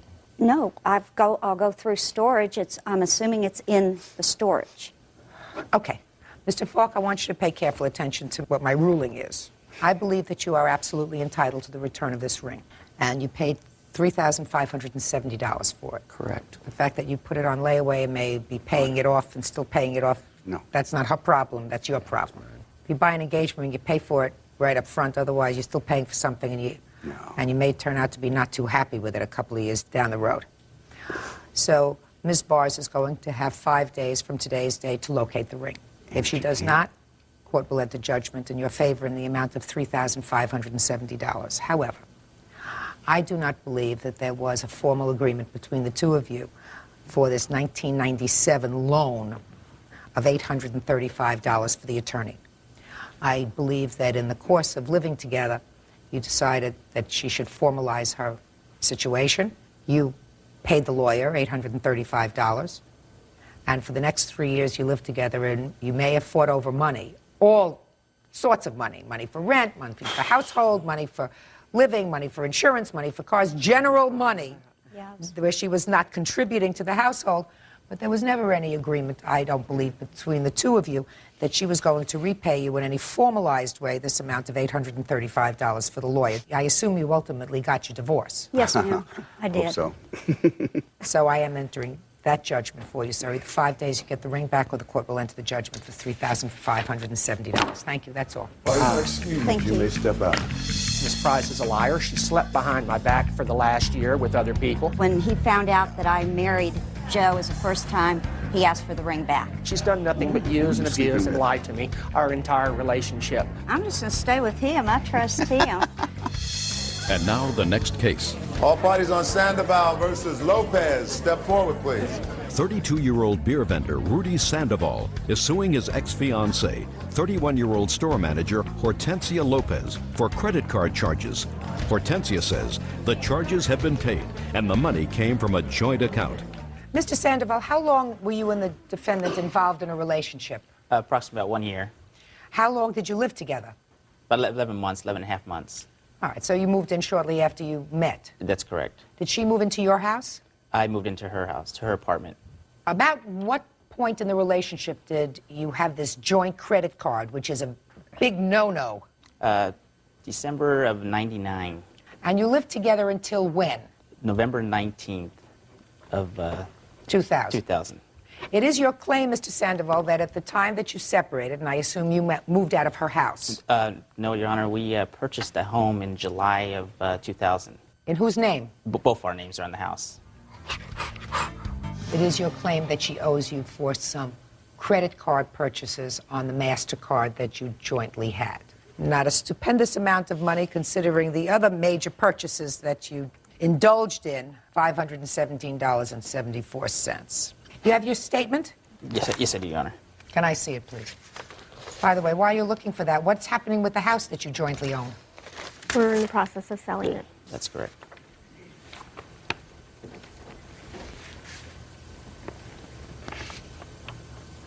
Your Honor, with the house issue, we own the house together. She did not pay a dime on the house. She basically left other bills, gas bills, light bills that she did not pay on. We had a joint checking account together. She had an insurance payment withdrawal monthly out of that checking account. Well, she no longer contributed any money after October, and basically it's the same issue here with the credit card issue. Were you putting money into a joint account? Yes, we were. Yes. And out of that money, Mr. Sandoval, bills were being paid, I assume, by check. That is correct. Who was paying the bills? I was. Both. I mean, who was physically writing out the checks? I was, Your Honor. And when you physically wrote out the checks, you determined how much you were going to pay towards each bill that you had. Is that right? That is correct. And on this account, the charges, and I assume the charges that you're attributing to Ms. Lopez, have stars on them. That is correct, Your Honor. And they start in August of 2000. That is correct. And it is clear to me that you were paying not the entire bill as each bill came due, but you were paying certain minimums on the credit card, right? That is correct. And you, sir, were making a determination of how much of the joint monies went to pay this bill. That is correct. Now, you don't expect me to go back to August of 2000 and say, well, you decided to pay the minimum payment, $77 or $85 or $100 on all these charges. So you allocated that money. And you expect me to figure out whether you made correct allocations and therefore she owes you percentages of this? You expect me to do that? Don't get it. Okay. Up until what time were you both contributing money to the bank account? November. I have record of that. Let me see, please. Your Honor, so what you're This saying? is for the full year. I was putting my income into the account until November, the last time he took my credit cards Okay, just a and second. cell phone Second. from I me. just want to see the... Would you just ask her to show me? Don't give I'm me sorry. this whole thing. You know, I have I'm limited sorry. patience and I'm old. I don't have that many years. Just show me the last- deposit that you made in November. Your Honor, can I say something? No, don't wait until she gives me the piece of paper and then Bird takes his position. Then everything is orderly. I like orderly. Okay.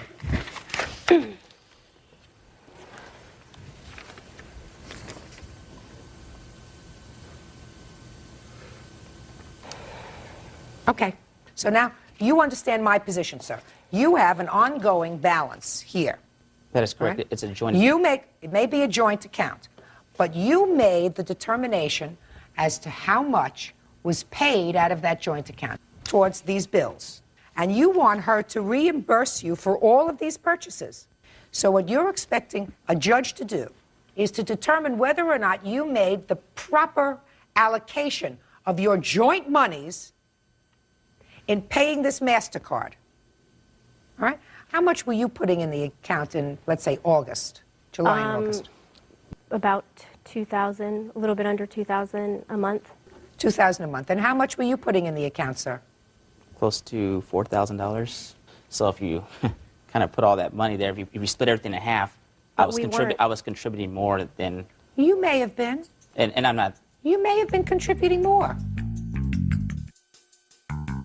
What I'm saying to you is there are rules of law that are applicable to people who are married.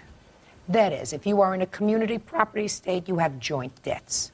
Courts go through the papers. They say this is what you own as a couple, as a married couple. This is what the marital debt is. We will separate the marital debt. We will separate the marital asset. Each one of you gets half. Goodbye and good luck. What you are suggesting, sir, is that I take a look at your finances that go back a year and determine whether it was fair for you to allocate so much money towards this account, or could you have paid off this account, paid off so that there wouldn't be, by the time you separated in November, any balance at all. I'm telling you, if she had purchased things that she did not pay for, and you had a current balance on this MasterCard, I would say, madam, you are absolutely responsible for those charges that you made. But I do not plan to be your accountant. Do you understand? I understand. Good. Goodbye. Parties are excused. The calendar in the matter of Garcia versus Cisneros. Parties have been sworn in. Judge, you may be seated. Ma'am, have a seat, please.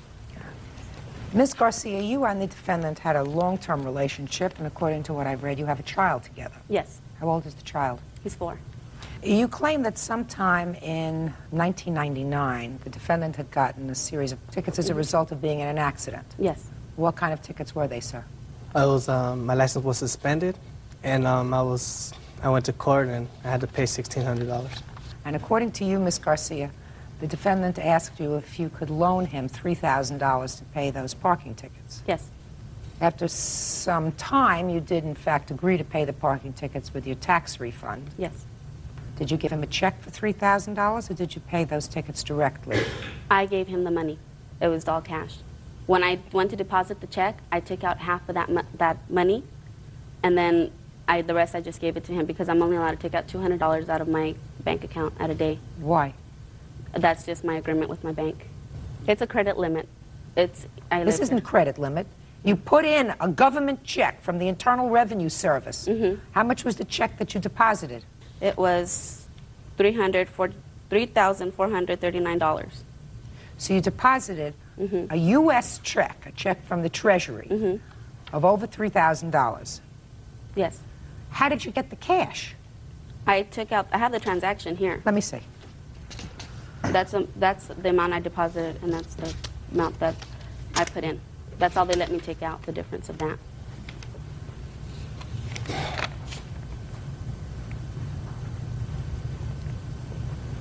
You have your bank statement? Yes. Let me take a look at it. Maybe I can make heads or tails after I take a look at the bank statement.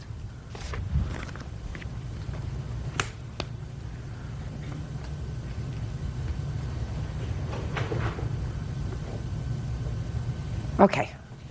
When did she give you this money, sir? I never received no money from Raquel. How did you pay your tickets, your accident tickets? I didn't have to ask her for the money. I paid the tickets on my own, my How? money. I have a job. I work. And Well, you didn't pay the tickets when they were originally due, sir. So No. there were penalties. Correct? no, the ticket, it was for $1,600. When they gave me the judgment, $1,600, and they gave me 2 months to pay. And, you know, in time, 2 months to pay the full amount. Yeah. And I paid it like on March, April, the end of April. And I paid the whole amount. I have statements here of the bank And that, I think I was kicked out of her house. Just a minute. You have statements from the bank that say what? tickets, the tickets that he got. And he was not kicked out of the house. He was cheating on me, so he left the house. Just a second. Your Honor, that does not have her address on it. No, he left it in my house. She kept my stuff. Well, this doesn't say you owe him $1,600, sir. This says you owe him almost $2,000. When do you say you paid this money, sir? The end of April of this year. And how much did you pay? I paid $1,650. No. Your Honor, I don't believe that's that same ticket then. Because I do have 2 tickets. At that time, I had told her about a ticket. It was just 1 ticket. And then they caught me again, and they gave me another ticket. Caught you again for what? For driving with us on a suspended license. How much was that ticket? That one was more. How much? I don't remember the full amount. About $2,200 and something. You were living together at the time? Yes. How did he say he was going to repay you? He was going to get a check from the union for $5,000, which is his vacation pay. And he said he would give me that amount. Okay. The second part of your lawsuit, Ms. Garcia, is about damage to your car on the day that you terminated your relationship with Mr. Cisneros. According to you, you found the defendant in your car with another woman. You had an argument, and sometime later, he did a lot of damage to your car. Yes, he did. Tell me about that incident. Well, he went to my house, and that's how I got the restraining order against him. He went to my house and tried to pick up some of his belongings. And I let him go inside the room, take out everything he wanted that was his. He tried to take some of my stuff, so I told him, no, just your belongings. You came for your stuff. So when he went in there, he threw a CD case at me because I told him that was mine. He just picked it up and he threw it at me and said, fine, and he cursed at me. My son went into the room, and I told him to leave because I didn't want him to see me and his father arguing. And I told him, no, let him stay there. Let him stay. Let him see what type of person you really are. Let's get outside because your car isn't in the house. Yeah, so then we went to his mom's house. I went to his mom's house, and I saw him walking towards it. Where'd you go to his mother's house for? Because he had called her saying some bad things about me, and I just wanted to correct that. And when I was backing out of the driveway, he kicked my car. He was arguing over my son's toy. My son had a toy, and he had it on top of the back of the dashboard, on the back seat. And he saw it, and he goes, that's my son's toy. And I said, no, I bought that for him. He goes, no, that's my son's toy. I said, no, I bought that for him. And he just was really upset. I mean, when he gets mad, he gets really violent. So he just kicked my car. All right. And you I have the police pictures report? and everything. You have a police report on that and the photographs? Let me take a look at it. That's everything I have in the car. You want to tell me about this incident, Mr. Cisneros? Yes, the day we broke up, I went to her house to get my belongings. When she told me, okay, come in, exactly the way she said. I went into the room to get my belongings, and I tried to grab some pants that she had bought me, along with some other pants of mine. She pulled those away from me, breaking the hanger, just making a big old scene. Oh, you know what? I'm not going to fight with you. You want to have all this? Go ahead. I started walking away. I got on the phone. I called my mother at her house on my cell phone. Could I stay there because I had nowhere to go? Yeah. She says, okay, go ahead. So I started walking. It's only a block away. She followed me to my mother's house. I was maybe 4 or 5 houses away from my mother's house. She speeded up, entered my mother's driveway.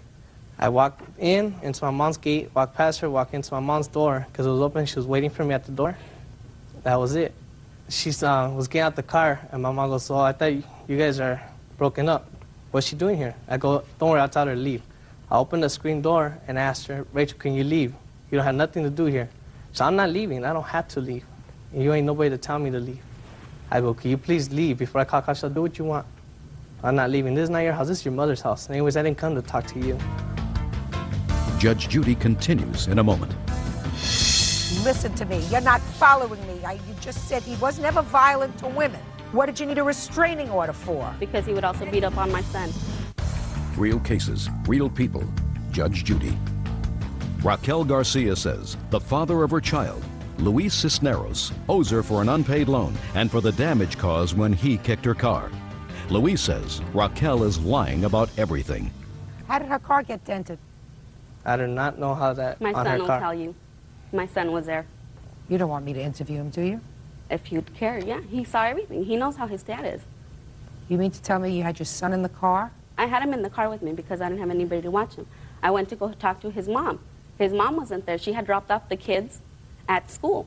Why did you, in this state of being angry with him, decide that this was the appropriate time to go to see his No, mother? I wasn't angry. Of course you were angry. I wasn't. I was crying. I was crying. I wasn't Let's angry. say angry. Okay, angry, upset. You were Mhm. you just told me that you found him with another woman sitting in your car. No, that You had was a 2 big- days prior. You had a big argument with him.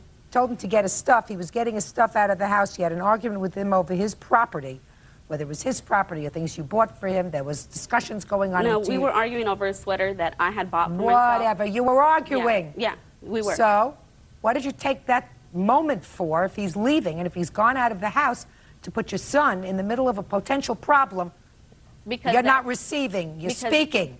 Because that You're day- not receiving. You're speaking. Okay, that. Why did you choose that moment to put your son in a position of risk by going to his mother's house where you knew he was going? Stupid. Yeah. I wanted to talk to Stupid. her. No, because what you say does not have a ring of truth to it. You told me that he had a violent temper, that you had restraining orders against him, all this other stuff, and instead of just staying in your house and staying cool, you didn't tell me he was violent? The restraining order was filed on June 19th. You didn't tell me he Yeah, was violent I did. before? Yeah. Of course you did.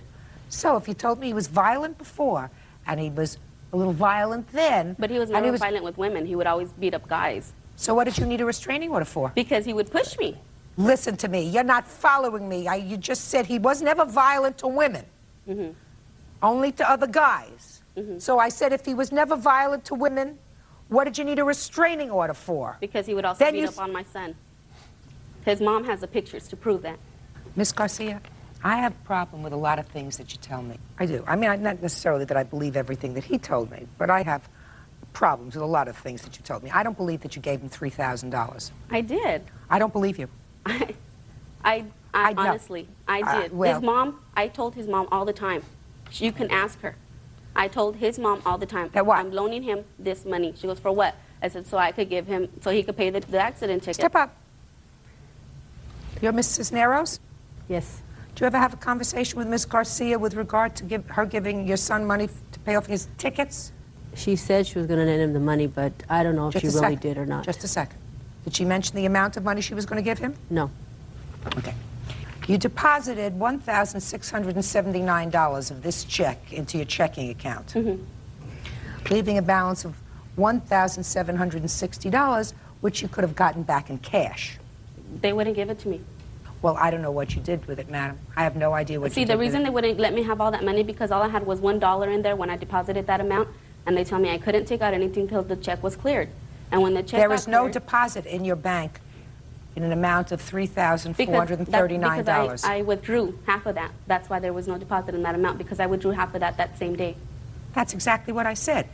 And there is no other withdrawal here for another $1,500, which would have come to $3,000. Because I can't take that much money out of my bank account. It's a savings account. And there were no other withdrawals here within the next 30 days. It's all the highlighted. I see that. $61, $15, $2, $10. Yeah, I see because- that, but I don't see where there's a bulk check there, madam, Because for that's how much- $1,500. That's how much other banks would charge me to take that amount of money. You got a story for everything. He would, no, look. No, he no, no, would- no, no. the- Listen to me. Where he would spend that money are here with these girls. This I'm is where not he would talking, spend I don't money. care about that. You say you gave him $3,000. I don't see where you got it from. I showed you the refund. That's where I got that money from my tax Miss refund. Garcia, pay careful attention, madam. If you had come here today and said to me, I gave him $1,700 to pay his parking tickets, I could see that. But when you make up nonsense that you gave him $3,000, that I don't believe. Judge Judy continues in a moment. Were they black and blue marks? Yes. I spanked him, but I did not beat him. I did not hit him. Whatever, you spanked him. Yes. There were marks. Those are the marks that your mother saw. Real cases, real people. Judge Judy. Raquel Garcia says the father of her child, Luis Cisneros, owes her for an unpaid loan and for the damage caused when he kicked her car. Luis says Raquel is lying about everything. Now, with regard to this damage to the car, sir. I did not kick her car. Yeah. We were playing around, and she bumped into her car with her rear. No, she did. She said one side to her rear. The other side, she said you did. He goes, no. He goes, I feel really bad. I did that to your car. But he pushed me. We had me in a headlock. We were messing around, and I said that we were playing around. You mean this was like a joke thing that sort of got out of hand? He had me in a headlock. I tipped over with my heel, and I hit the car. But that's the other side. There's two sides to that car that were dented. Well, the other side, I did not kick her car, and I don't know where she's getting that from. It says in the police report. And that's what I'm telling you. You could talk to my son. My son witnessed it. I hate to do that. I hate to put a 4-year-old in the middle of a dispute between you two people. I really It's do. not a dispute. My son doesn't like him. You should ask him what he did to him. When did Miss Garcia, he allegedly beat up your son? It happened the week before Easter because his mom What took year? him away from me this year. When you say his mother took him away from you, what does that mean? Because she took him away from me because she thought I did that to him. Is that right, Mrs. Neros? Yes. Huh? Yes, but Mario told me that both of them had hit him, and he had marks on his little butt. No, Shh, just a second. Yeah, he told me both of them had hit him. Did he so say that's when? why I told him, you guys are not going to take him out of my house. Just a second. Did he say when? No, he didn't. How did you find out? Because I took him a bath. Were they black and blue marks? Yes. Were there numerous black and blue marks? No. Not a lot. Did you ask him how it happened? Yes, I did. And what did he say? And he said, Mommy and Daddy did it. He said both did it? Yes. Ever seen any other marks on him? No. Not since then? No. Did you ever see any before? No. Mr. Cisneros, Yes. why did you hit your son? That day, he was acting up, but I spanked him in his rear. But I did not beat him. I did not hit him, as I were to hit anybody. I spanked him, told him to stop doing that, and he pays attention to me. He stopped right away, and she has a little thing where she calls timeout. I told him, go on timeout. So he went and he sat in a little sofa bed, and he sat down. And that's it. So you were the only one who hit him? His Yes. mother did not hit him at that time? No. He kept on acting up. I told him, stop, or I'm going to spank you. And he goes, Whatever, you spanked him. yes. There were marks. Those are the marks that your mother saw. And I don't know what bruises they're talking about because they didn't let me see him. I don't know what they're talking about. Your the mother bruises. saw bruises on your Yeah, son. they saw bruises. She I saw never saw him bruises naked or sufficient- bruises on Hey, him. quiet. Did you tell your mother that you were the only one who hit him that day? I had told my mom I spanked him, but I did not. Well, I told him I spanked him, yes. Did you say that Miss Garcia also hit him? No, I did not say nothing about her. So you say So I you didn't- did? Yes. And it was after that that your mother gave him back? No. How long did you keep the child, I kept Mrs. him like Nurse? for a week. and a You half, did? I think, yes. Good for you. How many times did he hit him? I'm telling you, he would lock the door whenever he would do this. He would hit him all the time. He would hit him all the time. My mom witnessed that, and she would even bang on the door telling us, leave him alone. So what'd you let him stay in your house for? I tried to give him a chance. You tried to give him a chance. I tried, because he Listen hadn't to seen me. his son for Listen 3 to years. me. Listen to me. You said to me, this is a violent man. He was violent with you. You said, no, he's only violent with other men. I said, if he's only violent with other men, why did you get a restraining order against him? You said to me, well, he's violent with children, too. Well, children? Which children? My son. Your child. Then you tell me that after being violent on more than one occasion, clearly, with your child, you let him stay in the house? Yes. Why? Because I thought I loved him. Judge Judy continues in a moment. You have an estimate for the damage on this one side of the car only, please. It's over there. It's a little paper. And that was an estimate from a friend. Repair right fender and left fender. Costs $335, but he didn't cause the damage to both fenders, only to one. Mm-hmm. That's very cheap. He's a friend of mine. Ms. Garcia, I cannot make heads or tails, madam, of this alleged loan to pay his tickets. What I believe that you did was try to figure out a way to get $3,000 when all you gave him was probably about $1,500. And that's going to cost you $1,500. I am, however, giving you $200 to have your fender fixed. This bill is $335 for both fenders. $200 should cover at least the one that he did by kicking it. You have some clothes there? Is that your counterclaim? Yes, all my belongings. What do you mean all your belongings? Jackets, clothes, underwear, shoes, watches, jewelry, paperwork. Watches and jewelry? No, the watch he took, and the jewelry he took. How much money have you paid weekly in child support for your son? She still has not proved to me child support. She lied to me that it's not my son. Mr. Cisneros, how much have you given her for child support? I have not given her nothing. Nothing. Good. So with all the money that you saved, go out and buy yourself